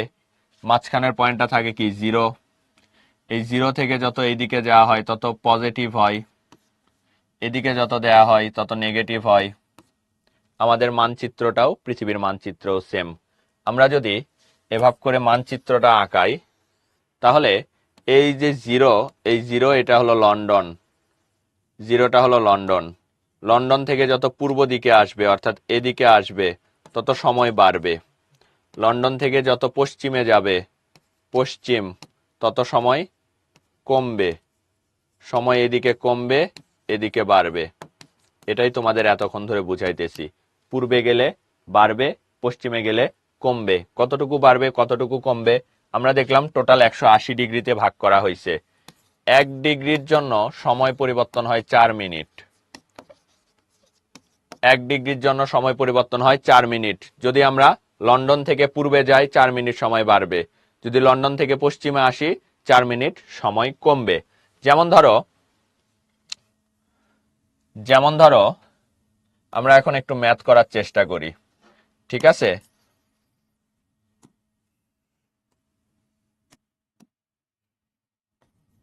একটু আমরা একটা বাংলাদেশের ম্যাপ আঁকানোর চেষ্টা করি।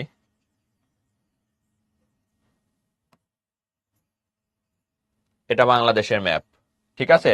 বাংলাদেশের এই পার্টটাতে এখানে আছে ইন্ডিয়া, আর এর নিচে এই অংশটুকুতে আছে মিয়ানমার, আর একেবারে এই সাইডটুকুতে আছে পাকিস্তান। তাহলে আসো আমরা একটু এইখানে মার্কিং করার চেষ্টা করি। এটা আমাদের সবার প্রিয় বাংলাদেশ, এখানে আছে ইন্ডিয়া, এখানে আছে পাকিস্তান,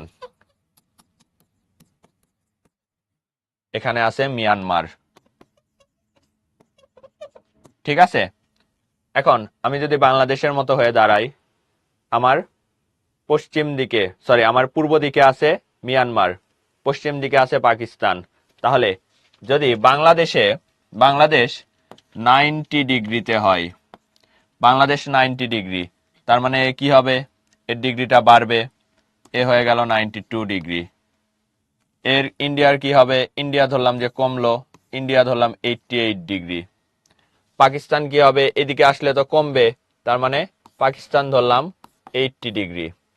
এখন পরীক্ষায় যদি প্রশ্ন আসে বাংলাদেশ 90 ডিগ্রি, বাংলাদেশের সময় এখন দুপুর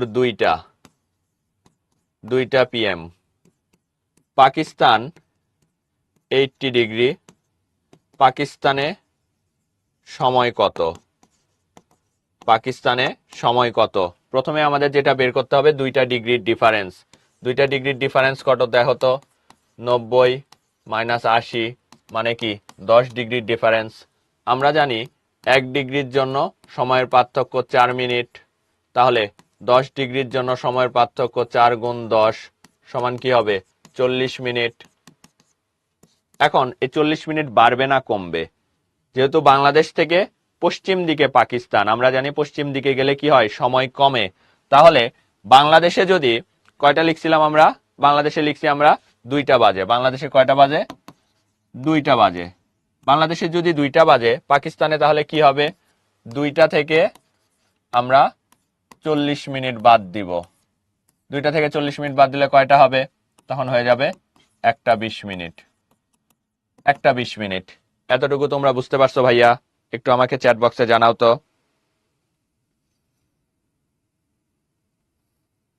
হ্যাঁ, তোমার লেখা দেখা যায় ভাইয়া।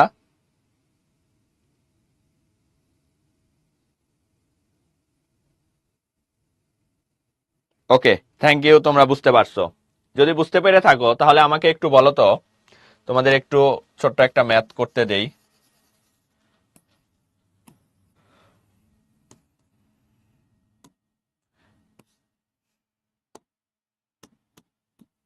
বাংলাদেশে 90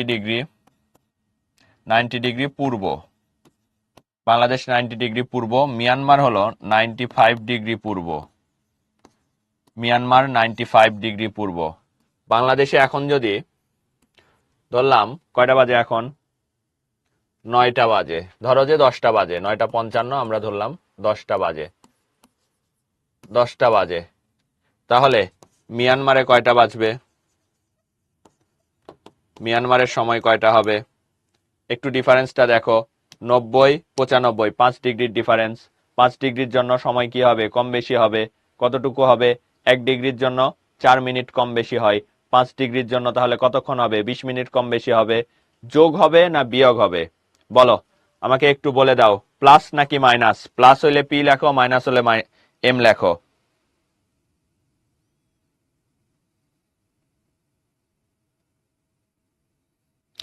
কুইজ কুইজ কুইজ, তোমরা দুষ্টামি করছো, এই জন্য তোমাদের পানিশমেন্ট হিসেবে আজকে কুইজ রাখা হয় নাই। ইনশাল্লাহ নেক্সট ক্লাস থেকে কুইজ রাখা হবে ভাইয়া, প্লাস হবে। গুড, সাবাস। এই তো আমার স্টুডেন্টের মতো কথা, সবাই পারতেছো তোমরা, ঠিক আছে। তার মানে আমাদের এই চ্যাপ্টারের সবচেয়ে কঠিন পার্ট যেটা, সেটা আমরা বুঝে গেছি। তো এই যে দেখো মূল মধ্যরেখা, অলরেডি এগুলো আমরা পড়ে ফেলছি। মূল মধ্যরেখা কি? মূল মধ্যরেখা হলো পৃথিবীর উত্তর থেকে দক্ষিণে, উত্তর থেকে দক্ষিণে একটি কল্পিত রেখা, যেটা একবারে পৃথিবীর মাঝখান দিয়ে গেছে। কোন দিক দিয়ে গেছে? লন্ডন দিয়ে গেছে। লন্ডনের কোন দিক দিয়ে? গ্রিনিচ দিয়ে। আন্তর্জাতিক তারিখ রেখা, আন্তর্জাতিক তারিখ রেখাটা আমাদের একটু বুঝতে হবে। দেখো, এটা হলো রাশিয়া, এটা রাশিয়া।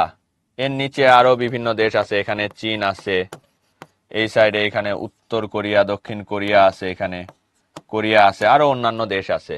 এই রাশিয়ার এইখানেই আছে আরেকটা পার্ট, এই পার্টটুকুকে বলা হচ্ছে আলাস্কা।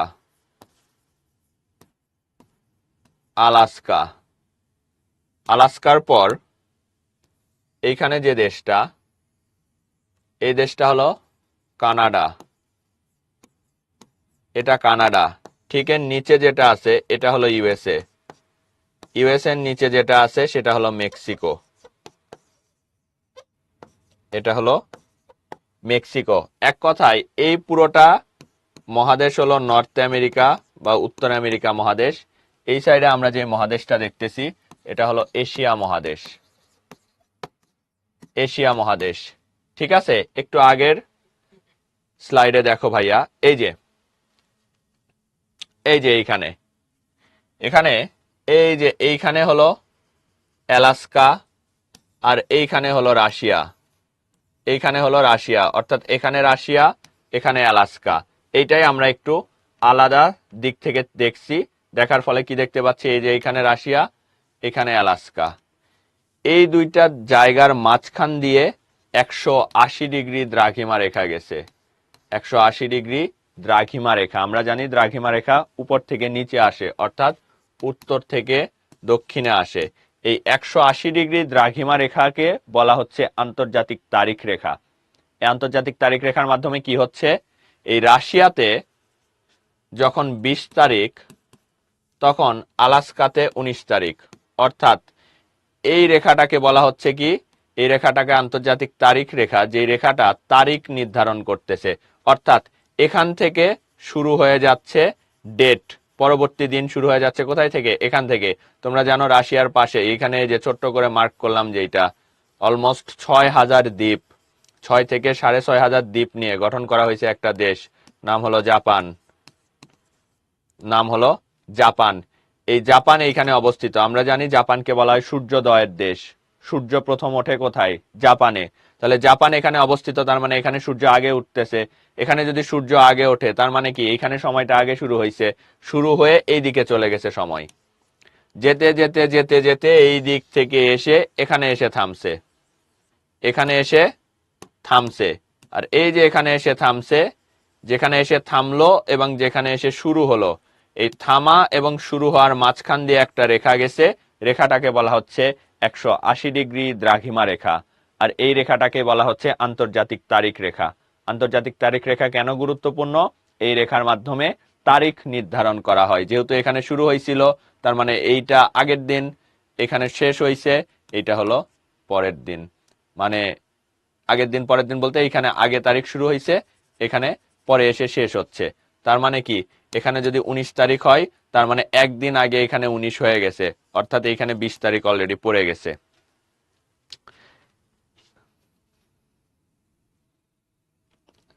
আন্তর্জাতিক তারিখ রেখা বাঁকা কেন? এটা ভাইয়া ভূখণ্ড যেই রকম, ভূখণ্ডের উপর ডিপেন্ড করে একটু বাঁকা ভাবে চিন্তা করা হয়েছে, যেন একটা দেশেই কখনো 19 তারিখ কখনো 20 তারিখ এইরকম না হয়। মহাসাগরের উপর দিয়ে নিয়ে গেছে তো একটু বাঁকা করে নিয়ে গেছে।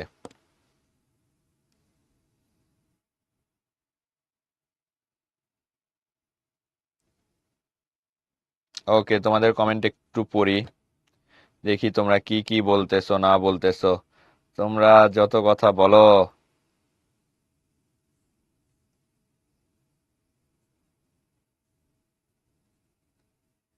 তোমরা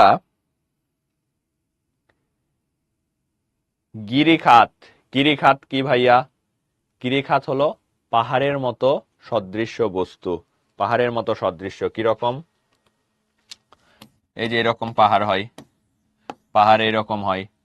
এই যে পাহাড়ের মাঝখানে, দুইটা পাহাড়ের মাঝখানের যে খাতগুলো, এগুলোকে বলা হয় গিরিখাত। দুইটা পাহাড়ের মাঝের যে খাতগুলো, এগুলোকে বলা হচ্ছে গিরিখাত। যদি এদিক দিয়ে নদী যায়, তাহলে নদী বা চলাচলের রাস্তা হয় কিছুটা, যদি ফ্ল্যাট হয় তাহলে সেটাকে বলা হয় ভ্যালি বা উপত্যকা। আর যদি একেবারে ফ্ল্যাট না হয়, একেবারে শুরু হয়ে নিচে নেমে গেছে, তাহলে সেটাকে বলা হয় গিরিখাত। ওকে, চলো আমরা সামনের দিকে যাই। জোয়ার ভাটা, জোয়ার ভাটা।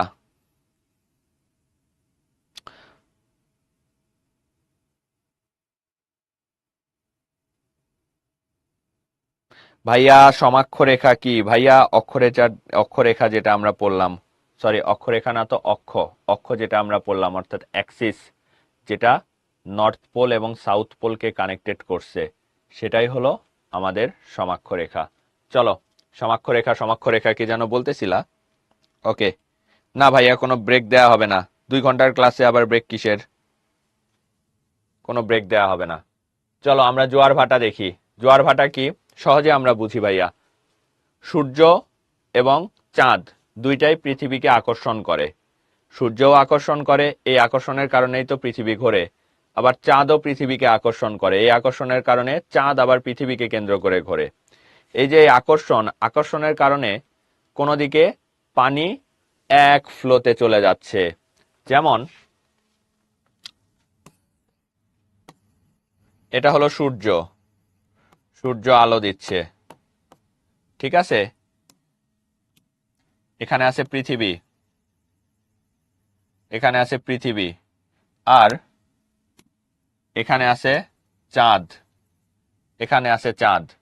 তাহলে এই যে পৃথিবীর এই পার্টটাতে যে পানি আছে, সমুদ্র আছে, এই পার্টটাতে যে সমুদ্র আছে, যেমন আমরা এই যে এখানে আঁকাইলাম, কই আঁকাইছি, এই যে ধরো যে এই যে অঞ্চলগুলো, যেগুলো এই অঞ্চলগুলো তো সব সমুদ্র, সব মহাসাগর, সাগর মহাসাগর। এটা হলো প্রশান্ত মহাসাগর, এটা হলো আটলান্টিক মহাসাগর, এই যে এটা হলো ভারত মহাসাগর, এটা উত্তর মহাসাগর, এই নিচে এইটা, নিচের এই পারটুকু, এগুলো দক্ষিণ মহাসাগর, এই যে এই পার আবার প্রশান্ত মহাসাগর। এগুলো সব সাগর মহাসাগর। তো যেখানে এই সাইডে যে পানিটুকু আছে, এই পানিটুকুকে অ্যাট্রাক্ট করতেছে সূর্য, সূর্য এটাকে অ্যাট্রাক্ট করতেছে। এই সাইডে আবার চাঁদ আছে, চাঁদ আবার এই পানিটুকু অ্যাট্রাক্ট করতেছে। ফলে হচ্ছে কি, এক সাইডে পানির ফ্লোটা চলে যাচ্ছে, যেই সাইডে ফ্লো চলে যাচ্ছে সেটাকে বলা হচ্ছে জোয়ার। আর ঠিক তার অপোজিট দিকে পানি তাহলে কমে যাচ্ছে, এটাকে বলা হচ্ছে ভাটা।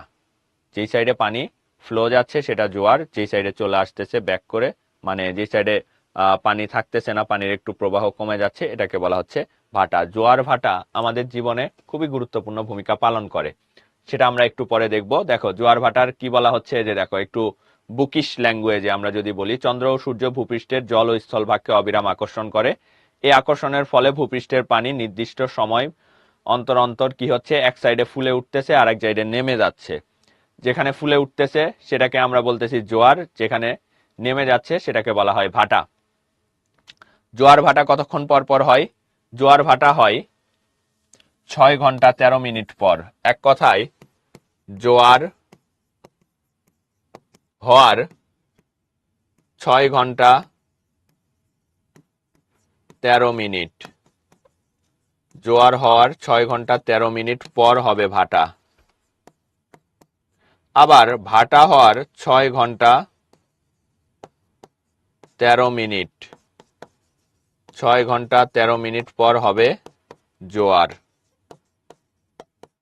জোয়ার, তাহলে একটা জোয়ার থেকে দুইটা জোয়ার, এই যে এই জোয়ার থেকে এই জোয়ার, এই দুইটা জোয়ারের মধ্যে সময়ের পার্থক্য কত হবে?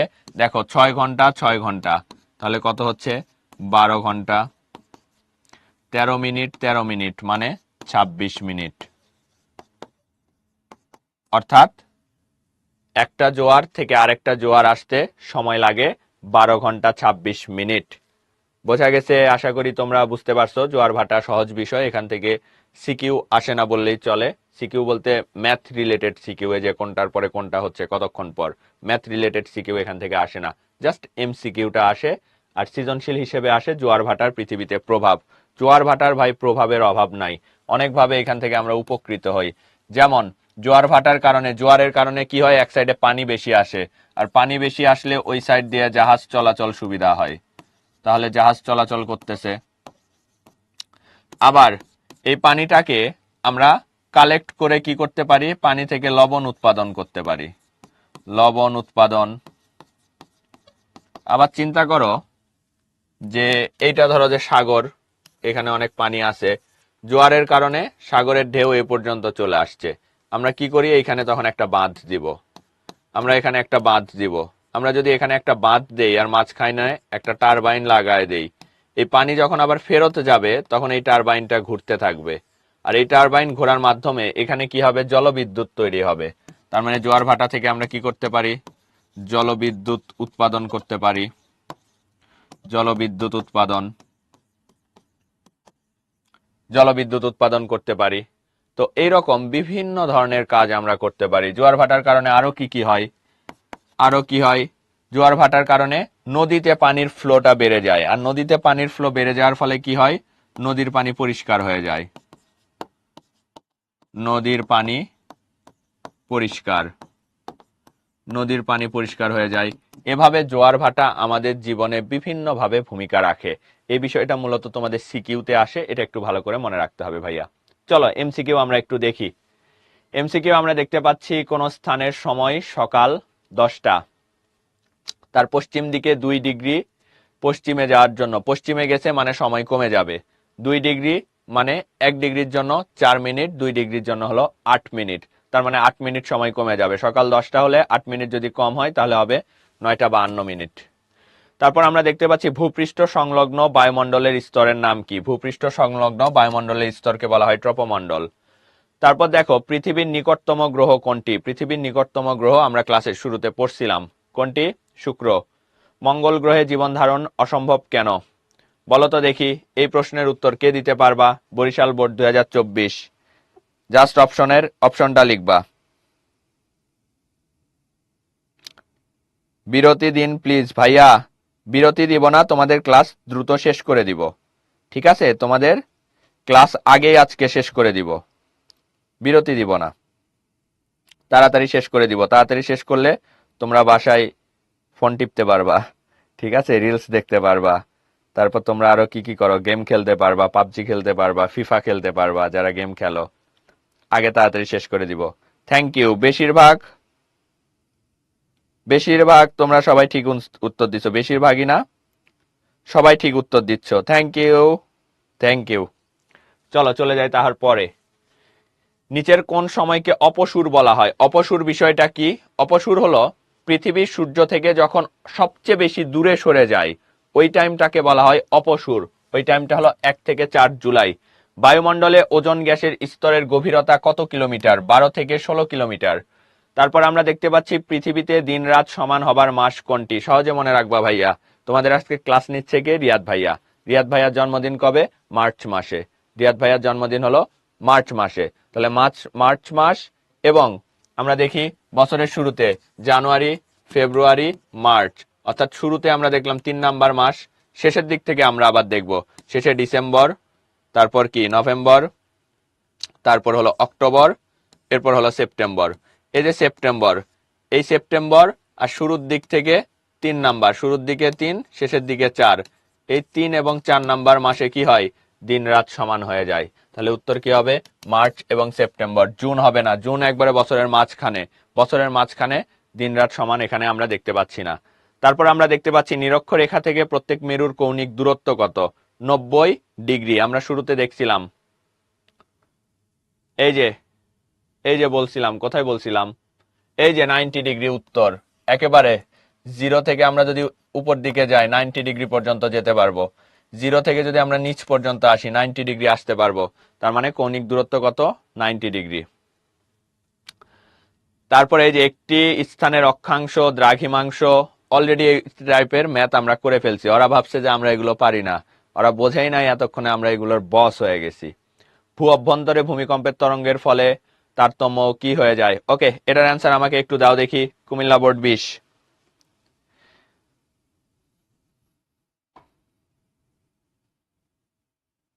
কুমিল্লা বোর্ড 20, দেখি তোমরা পারো কিনা। ভূ অভ্যন্তরে ভূমিকম্প,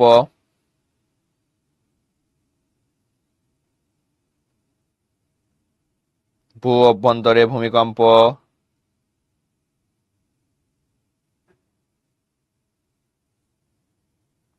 কি সবাই কি ঘুমায় গেছো? না, এটা কেউ কেউ একটু ভুল করতেছো ভাইয়া। ভাইয়া ভুল করতে, ও আচ্ছা, স্লাইড দেখা যাচ্ছে না, সরি সরি সরি। দেখো, ভূ অভ্যন্তরে ভূমিকম্প, বেশিরভাগই ঠিক উত্তর দিছো, দু একজন ভুল বলছো ভাইয়া। এটার অ্যান্সার তিনটাই হবে। ভূ অভ্যন্তরে ভূমিকম্পের কারণে শিলার ঘনত্ব সম্পর্কে জানা যায়। তারপর ধরো যে বিভিন্ন স্তরের গঠন সম্পর্কে জানা যায়। এখানে সিসমোগ্রাফ, বিভিন্ন ধরনের মেশিন ব্যবহার করা হয়। ঠিক আছে, তোমাদের বইয়ে আছে কিনা জানি না। সিসমোগ্রাফ মেশিন ব্যবহার করা হচ্ছে, এটার মাধ্যমে ভূমিকম্পের তীব্রতা মাপা হচ্ছে, ভূমিকম্প কোথায় হচ্ছে এগুলো মাপার জন্য বিভিন্ন মেশিন আছে। তারপর অভ্যন্তরে আলাদা স্তরে ভাগ করা যায়, সবকিছু নিয়ে গবেষণা করা যায়। উত্তর তিনটাই হবে। এরপর দেখো 21শে জুন উত্তরগোলার্ধে কি হয়? কম বেশি যেই দিন রাত কম বেশি হয়, আমরা একটু আগেই বিভিন্ন ভাবে দেখে আসছি। ভূ অভ্যন্তরীণ গঠনের উপাদানের ভিত্তিতে কেন্দ্রমণ্ডল কি নামে পরিচিত? এটা আমরা দেখে আসছি। কোথাও সিয়াল, তারপর কোথাও আমরা দেখছি যে ম্যাগনেসিয়াম সিলিকন বেশি, কোথাও দেখছি আমরা হচ্ছে কি বেশি, নিকেল এবং হচ্ছে আয়রন বেশি। সরি, নিকেল আর এটা কি বলে, হ্যাঁ আয়রন বেশি। তো এটাকে কি বলা হবে? অ্যান্সার হবে ডি, NIFE। এরপর আমরা আবার দ্রাঘিমা রেখা, এগুলো পড়ে পড়ে আমরা কি হয়ে গেছি, বুড়া হয়ে গেছি। এত ভালোভাবে এবার আমরা এটা বুঝতে পারছি। দেখো, শনি গ্রহের উপগ্রহ কোনটি? ভাইয়া তোমাদের কিন্তু বলছিলাম যে উপগ্রহ কিন্তু পড়তে হবে, ক্লাসের শুরুতে আমরা বলছিলাম উপগ্রহগুলো মনে রাখতে হবে। ক খ বিন্দুর দ্রাঘিমা, আবার সেই দ্রাঘিমা, সময়, এগুলো আমরা পারবো ইনশাল্লাহ। গ্রিনিচ মানমন্দিরের উপর দিয়ে, দেখো গ্রিনিচ মানমন্দির বলছিলাম, লন্ডনের গ্রিনিচ মানমন্দির, মানমন্দিরের উপর দিয়ে যেটা গেছে সেটা কি হবে? সেটা হবে একবারে তোমাদের বই অনুযায়ী, অপশন অনুযায়ী মূল মধ্যরেখা, 0 ডিগ্রি মূল মধ্যরেখা, যেহেতু মূল এই জন্য এটা 0। ওকে, প্রতিপাত স্থান কোথায় কি হবে এটাও আমরা জানি, এটা আমরা বের করে ফেলতে পারবো। ঠিক আছে, প্রতিপাত স্থান, আচ্ছা প্রতিপাত স্থানটা তোমাদের দেখাই। প্রতিপাত স্থান কি? এই যে এইখানে হলো আমাদের বাংলাদেশ অবস্থিত। এটা যদি পৃথিবী হয়, এটা পৃথিবী হলে এখানে আমাদের বাংলাদেশ অবস্থিত। ঠিক আছে, এই জায়গাটাতে আমরা মাঝে মধ্যেই চিন্তা করি যে আমরা যদি মাটি খুঁড়তে থাকি, তাহলে খুঁড়তে খুঁড়তে আমরা কোথায় যায় পৌঁছাবো। মাঝে মধ্যে আমাদের মনে এরকম অদ্ভুত টাইপের প্রশ্ন আছে, মাটি খুঁড়তে খুঁড়তে আমরা কোথায় গিয়ে পৌঁছাবো। তাহলে আমরা যদি মাটি খুঁড়তে থাকি, তাহলে খুঁড়তে খুঁড়তে আমরা ঠিক এর অপোজিট স্থানে এখানে এসে পৌঁছাবো, এখানে এসে পৌঁছাবো। আর এটাকেই বলা হচ্ছে প্রতিপাত স্থান, অর্থাৎ ঠিক এখানকার দ্রাঘিমা চেঞ্জ হয়ে যাবে। আমাদের এখানে দ্রাঘিমা হলো পূর্ব, এই যে দেখো ডান সাইডে হচ্ছে বাম সাইডে গেছে, তার মানে কি পূর্ব, তার মানে এটা হয়ে যাবে পশ্চিম। আমাদের এই অক্ষটা হলো উত্তর অক্ষ, এই যে 0 থেকে উপরের দিকে, তার মানে কি উত্তর, এটাও চেঞ্জ হয়ে নিচে হয়ে যাবে দক্ষিণ। ঠিক আছে, অর্থাৎ সবকিছু চেঞ্জ হয়ে যাবে, দ্রাঘিমা চেঞ্জ হয়ে যাবে, অক্ষরেখা চেঞ্জ হয়ে যাবে, চেঞ্জ হয়ে আমাদের এই অঞ্চলটারই ঠিক অপোজিট যে অঞ্চলটা বের হবে, ইন্ডিকেট হবে, সেটাকেই বলা হয় প্রতিপাত স্থান। তাহলে প্রতিপাত স্থান আমরা বুঝে গেলাম। এরপর বাংলাদেশের ক্ষুদ্রতম দিন কোনটি? ক্ষুদ্রতম, দীর্ঘতম, এই দিনগুলো তোমাদের বইয়ে কয়েকটা তারিখ দেয়া আছে, তারিখগুলো একটু আমাদের মনে রাখতে হবে। জ্ঞানমূলক প্রশ্ন, অক্ষাংশ কি? প্রথমে আমরা ক্লাসের যে রেখাগুলো পড়ছি যখন, তখনই আমরা পড়ে ফেলছি যে নর্থ পোল এবং সাউথ পোল, উত্তর মেরু এবং দক্ষিণ মেরুকে ইন্ডিকেটকারী যে রেখাটা, যেটা কল্পনা করা হয় একবারে পৃথিবীর মাঝখান দিয়ে গেছে, এটাকে বলা হচ্ছে অক্ষাংশ। নিরক্ষরেখা কি? নিরক্ষরেখা হলো পৃথিবীর কেন্দ্র থেকে পূর্ব থেকে পশ্চিমে যে রেখাটা গেছে, একে বলা হচ্ছে নিরক্ষরেখা। সৌর কলঙ্ক কি? সৌর কলঙ্ক হলো সূর্যে সূর্যে আহ বিভিন্ন ক্রিয়া বিক্রিয়ার ফলে সূর্যে কি হয়? সূর্যে বিভিন্ন ধরনের স্পট তৈরি হয়, বিভিন্ন ধরনের কালো কালো স্পট তৈরি হয়, এগুলোকে বলা হচ্ছে সৌর কলঙ্ক। এরপর আহ্নিক গতি। আহ্নিক গতি কি? আমরা দুই ধরনের গতি দেখছি। একটা গতি হলো পৃথিবী সূর্যকে কেন্দ্র করে ঘুরতেছে, এটা একটা গতি। আরেকটা গতি হলো সূর্য নিজ কক্ষপথে ঘুরতেছে, এটা একটা গতি। ঠিক আছে? তো আহ্নিক গতির ফলে দিন রাত্রি হয়, এই যে দিন থেকে রাত হয়, রাত থেকে দিন হয়, এটা যে গতিটা, এটাকে বলা হচ্ছে আহ্নিক গতি। গ্রহাণুপুঞ্জ আমরা ক্লাসের মাঝখানে পড়ে ফেলছি যে ছোট ছোট অনেকগুলো গ্রহ আছে, সবগুলোকে একত্রে কি বলা হচ্ছে? গ্রহাণুপুঞ্জ বলা হচ্ছে। মেরুরেখা। মেরুরেখা কি? মেরুরেখাও আমরা পড়ে ফেলছি যে মেরুরেখা উপর থেকে নিচ পর্যন্ত ইন্ডিকেট করে দিচ্ছে, যেটা সেই রেখাটাই হলো মেরুরেখা। ওকে। প্রমাণ সময় বলতে কি বুঝো? প্রমাণ সময় হলো ভাইয়া, রাশিয়া একটা বৃহৎ দেশ, এশিয়ার এই মাথা থেকে শুরু হয়েছে, ইউরোপের মোটামুটি মাঝখান পর্যন্ত চলে গেছে। পৃথিবীর সবচেয়ে বড় দেশ রাশিয়া, তার মানে এশিয়ার এই মাথায় যে অঞ্চলটা, এখানে একটা সময়, ইউরোপের এই মাথায় যে সময়টা, সেটা একটা সময়। তাহলে দুইটা সময় তো একসাথে হবে না। বাট আমরা যখন বলবো যে রাশিয়াতে এখন কয়টা বাজে, তো নির্দিষ্ট একটা টাইম তো তাদের জানাইতে হবে। তো অন এভারেজে তারা একটা টাইমটা বলবে। এইরকম পৃথিবীর বৃহৎ দেশগুলোর টাইম বোঝার জন্য বিভিন্ন ধরনের টাইম এখানে ফিক্সড করে রাখা হয়, এটাকে বলা হচ্ছে প্রমাণ টাইম। ওকে। এরপর আমরা দেখতে পাচ্ছি অধিবর্ষ। অধিবর্ষ কি? আমরা পড়ছিলাম লিপ ইয়ার।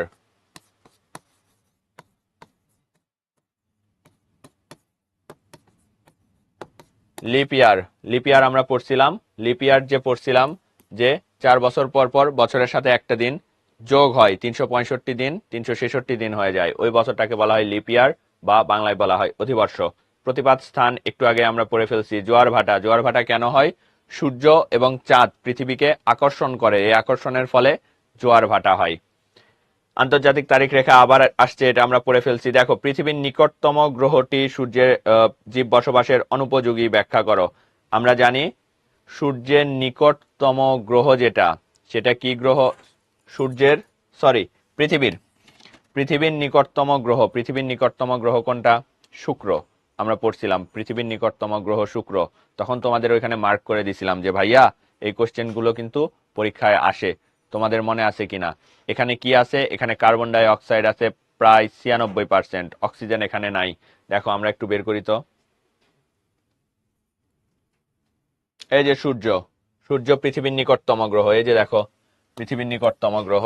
এখানে আমরা বলছিলাম যে কার্বন ডাই অক্সাইড আছে 96%, এখানে কোনো অক্সিজেন নাই, যে কারণে কি হবে না, এখানে জীবন ধারণ করা অনেক কঠিন। সর্বশেষ আমরা দেখতে পাচ্ছি দিন তারিখ নির্ধারণে আবার আন্তর্জাতিক তারিখ রেখা। আন্তর্জাতিক তারিখ রেখা আমরা পড়ে ফেলছি ভাইয়া। চলো সামনের দিকে যাই। কেন গুরুত্বপূর্ণ? কারণ কোথায় কোন দিন হবে এটা তো বুঝতে হবে। যে আমরা রাশিয়া, তারপর আলাস্কা, এটা দিয়ে বুঝলাম না। মাঝখানে এই যে এখানে আমরা বুঝছিলাম যে এই পার 20 তারিখ হচ্ছে, ওই পার 19 তারিখ হচ্ছে, এই পার সূর্য আগে উঠতেছে, ওই পার সূর্য পরে উঠতেছে। চলো সর্বশেষ যেটা আসে সেটা হলো একটা সিকিউ দেয়া আছে, দেখো। বীর চিহ্ন দ্বারা কোন গ্রহকে বোঝানো হয়েছে নির্দেশ করো। ভালো কথা, তোমাদের সিকিউ লেখার নিয়ম শিখাই দিতে চাইছিলাম ভাইয়া, যে নিয়মে লিখলে মার্ক পাবা সবচেয়ে বেশি। এটা ধরো আমাদের খাতা, প্রথমে আমরা লিখলাম 1 নং প্রশ্নের উত্তর। আমি শর্টকাটে লিখলাম, তোমরা বড় করে লিখবা। 1 নং প্রশ্নের উত্তর লিখে প্রথম প্রশ্নটা আমরা লিখব ক। ক নাম্বার প্রশ্ন কিরকম আসে? এই যে অক্ষাংশ কি, নিরক্ষরেখা কি, আহ্নিক গতি কাকে বলে, গ্রহাণুপুঞ্জ কাকে বলে, তুমি একটা অ্যান্সার লিখে দিলা। কখনো কখনো এরকম চাওয়া হয় যে পৃথিবীর সবচেয়ে নিকটতম গ্রহ কোনটি, ক নাম্বার প্রশ্নে চলে আসতে পারে।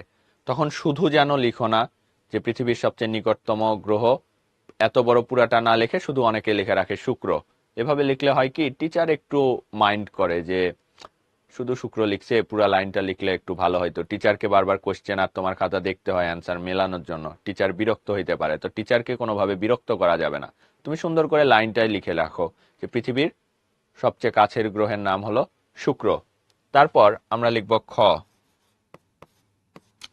খতে কেমন প্রশ্ন আসে? দেখো ভাইয়া, খতে প্রশ্ন আসছে জোয়ার ভাটা কেন হয়। খতে প্রশ্ন আসছে জোয়ার ভাটা কেন হয়। র্যান্ডমলি আমরা একটা প্রশ্ন নিলাম, জোয়ার ভাটা কেন হয়। প্রথম লাইনেই তুমি লিখবা সূর্য এবং চাঁদের আকর্ষণের ফলে জোয়ার ভাটা হয়। জাস্ট একটা লাইনে তুমি অ্যান্সারটা ক্লিয়ার করে দিলা। ঠিক দ্বিতীয় প্যারায় গিয়ে তুমি এটা ডেসক্রাইব করবা যে কিভাবে জোয়ার ভাটা হয়, জোয়ার ভাটা কয় ধরনের হতে পারে, কতক্ষণ পর পর হয়। ঠিক আছে, 2-3টা ইনফরমেশন তুমি এখানে লিখে দিলা। তখন খতে যখন প্রথম পয়েন্টেই তুমি তোমার অ্যান্সারটা ক্লিয়ার করে বলবা, টিচার সহজেই বুঝতে পারবে যে এই ছেলের মাথায় বা এই মেয়ের মাথায় ব্রেন আছে, সে পড়াশোনা করে আসছে, ভুং ভাং কোনো কিছু লেখে নাই। টিচারকে প্রথমেই ক্লাসের শুরুতেই বলছি, ভাইয়া তোমার বুঝাইতে হবে, তুমি অনেক কিছু জানো। যদি এটা বুঝাইতে পারো তাহলে তোমার পরীক্ষায় মার্ক বেশি আসবে। তো খ আমরা এভাবে লিখব। গ ঘ কিভাবে লিখব?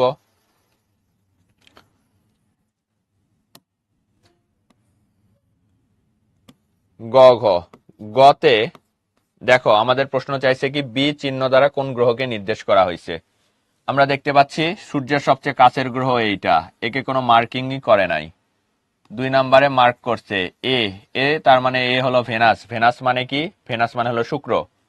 বি, বি কি, বি তার মানে পৃথিবী, 3 নম্বরে আছে পৃথিবী। জাস্ট একটা লাইনে প্রথম অ্যান্সার করবা, বি চিহ্ন দ্বারা পৃথিবীকে বুঝানো হয়েছে বা নির্দেশ করা হয়েছে। প্রথম লাইনটা দিয়েই তুমি টিচারকে বুঝাই দিলা যে তুমি ধরতে পারছো যে আসল অ্যান্সারটা কি। এরপর দ্বিতীয় প্যারায় তুমি লিখবা পৃথিবী সম্পর্কে। পৃথিবী সৌরজগতের সূর্যের সবচেয়ে কাছের গ্রহগুলোর মধ্যে সিরিয়ালে 3 নম্বরে আছে। পৃথিবীর টেম্পারেচার এটা, পৃথিবীর একটা কি আছে, উপগ্রহ আছে, ন্যাচারাল স্যাটেলাইট যেটা প্রাকৃতিক উপগ্রহ আছে, এই সেই পৃথিবী সম্পর্কে তুমি বিভিন্ন কিছু লিখলা। 3 নম্বরে গিয়ে উদ্দীপকের এই বি চিহ্নিত গ্রহটা কেন পৃথিবী হলো সেটা তুমি ব্যাখ্যা করবা। তাহলে প্রথমে আমরা লিখলাম, জাস্ট ইন্ডিকেট করে দিলাম এটা পৃথিবী। 2 নম্বরে পৃথিবী সম্পর্কে আমরা অনেক কিছু লিখলাম। 3 নম্বরে গিয়ে উদ্দীপক এবং আমাদের যে উত্তর, এই দুইটা উত্তর আমরা মিক্সড করে দিলাম। মিক্সড করে দিয়ে আমরা কম্পেয়ার করলাম কেন আমার এই অ্যান্সারটাই সঠিক, এটা আমরা টিচারকে বুঝাই দিলাম। যখন এই 3টা স্টেপে গ নাম্বার উত্তর লিখবা তখন তোমার লেখার স্ট্যান্ডার্ড বেড়ে যাবে এবং এভাবে লিখলে পরীক্ষায় মার্ক পাবা। আসলে এইটাই সৃজনশীল লেখার নিয়ম। এখন আমরা ঘ কিভাবে লিখব? ঘ দেখো ঘতে কি বলছে, অর্থনৈতিক কর্মকাণ্ডের উপর চিত্র 2-এর ঘটনার প্রভাব বিশ্লেষণ করো। চিত্র 2-তে কি হয়েছে, সূর্য, পৃথিবী, পূর্ণিমার মধ্যে চাঁদ। তার মানে কি, চাঁদ পৃথিবীকে আকর্ষণ করতেছে, সূর্য পৃথিবীকে আকর্ষণ করতেছে, ফলে এই অঞ্চলে কি হচ্ছে, পৃথিবীতে জোয়ার ভাটা হচ্ছে। এই কি লিখি, জোয়ার ভাটা, জোয়ার ভাটা হচ্ছে। তাহলে ঘতে গিয়ে আমরা প্রথমেই লিখে দিব যে উদ্দীপকে উল্লেখিত কর্মকাণ্ডটি হলো জোয়ার ভাটা। তুমি আগে ইন্ডিকেট করে দাও, টিচারকে বুঝায় দাও যে মেইন যে কনসেপ্ট সেটা তুমি ধরতে পারছো, সেটা কি, জোয়ার ভাটা ধরে ফেলছো তুমি। 2 নম্বরে গিয়ে জোয়ার ভাটা সম্পর্কে তুমি লিখো, জোয়ার ভাটা কেন হয়, কিভাবে হয়, সবকিছু লিখলা। 3 নম্বর পয়েন্টে, 3 নম্বর পয়েন্ট বলতে প্যারা, 3 নম্বর প্যারায় লিখবা জোয়ার ভাটা আসলে কিভাবে অর্থনৈতিকভাবে আমাদের উপকার করতেছে। 3 নম্বর প্যারা লিখা শেষ। 4 নম্বরে গিয়ে তুমি এখানে একটা ডিসিশন দিবা যে উপরের এই কারণ আমরা দেখতে পাই, এখানে একটু বড় করে লেখার চেষ্টা করবা।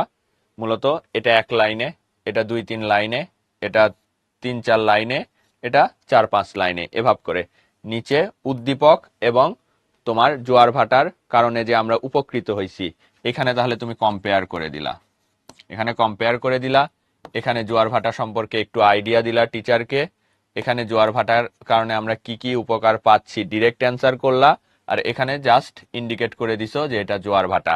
এরকম 4টা স্টেপে যখন লিখবা, শেষে লিখে দিচ্ছ যে জোয়ার ভাটার মাধ্যমে এই কারণে আমরা উপকৃত হচ্ছি।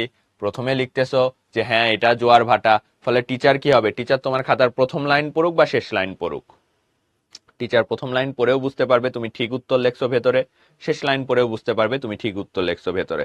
যখন বুঝবে টিচার যে হ্যাঁ তুমি ঠিক উত্তর লিখছো, তখন টিচারের মনে এমনি খুশি হয়ে যাবে প্রথম লাইনটা পড়ার পরেই। ফলে ভেতরে হয়তো উনি একটু কম মনোযোগ দিয়ে দেখে তোমাকে সুন্দর একটা মার্কস দিয়ে চলে যাবে। কিন্তু প্রথম লাইনে যদি তুমি বিষয়টা ক্লিয়ার না করো, টিচারের দ্বিতীয় লাইন পড়তে হবে, তৃতীয় লাইন, এভাবে করে পড়তেই হবে। পড়তে পড়তে হয়তো একেবারে শেষের দিকে এসে দেখা যাচ্ছে তুমি বিষয়টা বলছো যে হ্যাঁ তার মানে এখানে এইটা বলছে। তো তোমার ওই উত্তর জানার জন্য টিচারকে তোমার পুরা প্রশ্ন পড়তে হয়েছে। তুমি 7টা সৃজনশীল লিখবা, 7টা সৃজনশীলের 7টা ঘ লিখবা, 7টা গ লিখবা। এতগুলো সব প্রশ্ন যদি টিচার পড়তে যায়, টিচারের মেজাজ ওইখানেই খারাপ হয়ে যাবে। যে স্টুডেন্টের খাতার পেছনে আমার এত টাইম লাগতেছে, সে ক্লিয়ার করে কোনো কথাই বলতে পারে না। তো টিচারকে প্রথমে যদি তুমি বুঝাই দিতে পারো, টিচার খুশি হবে। টিচার খুশি হলে তুমি মার্ক ভালো পাবা। তো সিকিউতে কিরকম এই চ্যাপ্টার থেকে কোশ্চেন আসে এটাও আমরা দেখে ফেললাম, সাথে সাথে সিকিউ কিভাবে লিখতে হয় এটাও আমরা বুঝে গেলাম। ও, তোমাদের কি 5টা সিকিউ? আচ্ছা আচ্ছা, সরি, তোমাদের 5টা সিকিউ। আচ্ছা, আমি যখন পরীক্ষা দিছিলাম তখন 7টা সিকিউ ছিল ভাইয়া, এজন্য 7টার কথা বলছি। তোমাদের 5টা হলে 5টাই। হাই হাই, তোমরা এত স্পিডে লিখতেছো আমি দেখতেই পাচ্ছি না। কত পৃষ্ঠা লিখতে হবে ভাইয়া? পৃষ্ঠা বিষয় না, তুমি যদি সুন্দর ইনফরমেটিভ বিষয় দিতে পারো অল্প লিখলেও ভালো মার্ক পাবা। আর তুমি যদি, তোমাকে আসছে বৃক্ষরোপণ, তুমি লিখছো বৃক্ষরোপণের গুরুত্ব অপরিসীম, বৃক্ষ আমাদের অনেক কাজে লাগে, বৃক্ষ দেখতে সুন্দর, আমার বাসায় ফুল গাছ আছে, এগুলো যদি তুমি 2-4 পৃষ্ঠাও লিখে আসো, মার্ক পাবা না। বাট তুমি যদি সুন্দর ইনফরমেটিভ লিখো যে একটা দেশে বনাঞ্চল থাকা দরকার এতটুকু, আমাদের দেশে আছে এতটুকু, আমরা অক্সিজেন পাচ্ছি, তারপর এরকম কিছু সুন্দর ভাষায় সুন্দর কথা লিখে আসো, অল্প লিখলেই মার্ক পেয়ে যাবা। তো পৃষ্ঠা এখানে ম্যান্ডেটরি কিছু না। যাই হোক, আমরা আজকের ক্লাসটা বুঝে গেলাম। ভাইয়া, তোমাদের কাছে সরি যে সবার অ্যান্সারটা হয়তো আমি দেখতে পারলাম, সবার কমেন্টগুলো দেখতে পারলাম না, কারণ তোমাদের যদি আমি দেখাইতে পারতাম তাহলে হয়তো বুঝাইতে পারতাম। প্রতি সেকেন্ডে তোমরা মিনিমাম 10-15 জন কমেন্ট করতেছো, আমি তাকাইতেই কমেন্ট সব পার হয়ে যাচ্ছে। তো যাদের কমেন্ট পড়তে পারছি তাদের কোশ্চেনগুলো নিছি, যাদের কোশ্চেনগুলো নিতে পারি নাই, তোমরা কিউ&এ সার্ভিস যেটা আছে তোমাদের, সেখানে কোশ্চেন করবা, ইনশাল্লাহ সেখান থেকে অ্যান্সার করে দেওয়া হবে, ঠিক আছে? আমি আছি, আরো অন্যান্য টিচার আছে ওইখানে, ওনারা থাকবেন, ওনারা অ্যান্সার করে দিবেন, আমি থাকলে আমি অ্যান্সার করে দিব। ওইখানে কোশ্চেন করলে অ্যান্সার করে দেওয়া হবে। তো তোমরা সবাই ভালো থাকো, সুস্থ থাকো, ইনশাল্লাহ তোমাদের সাথে আবার পরের ক্লাসে দেখা হবে। সবাই পড়াশোনা করো। আল্লাহ হাফেজ।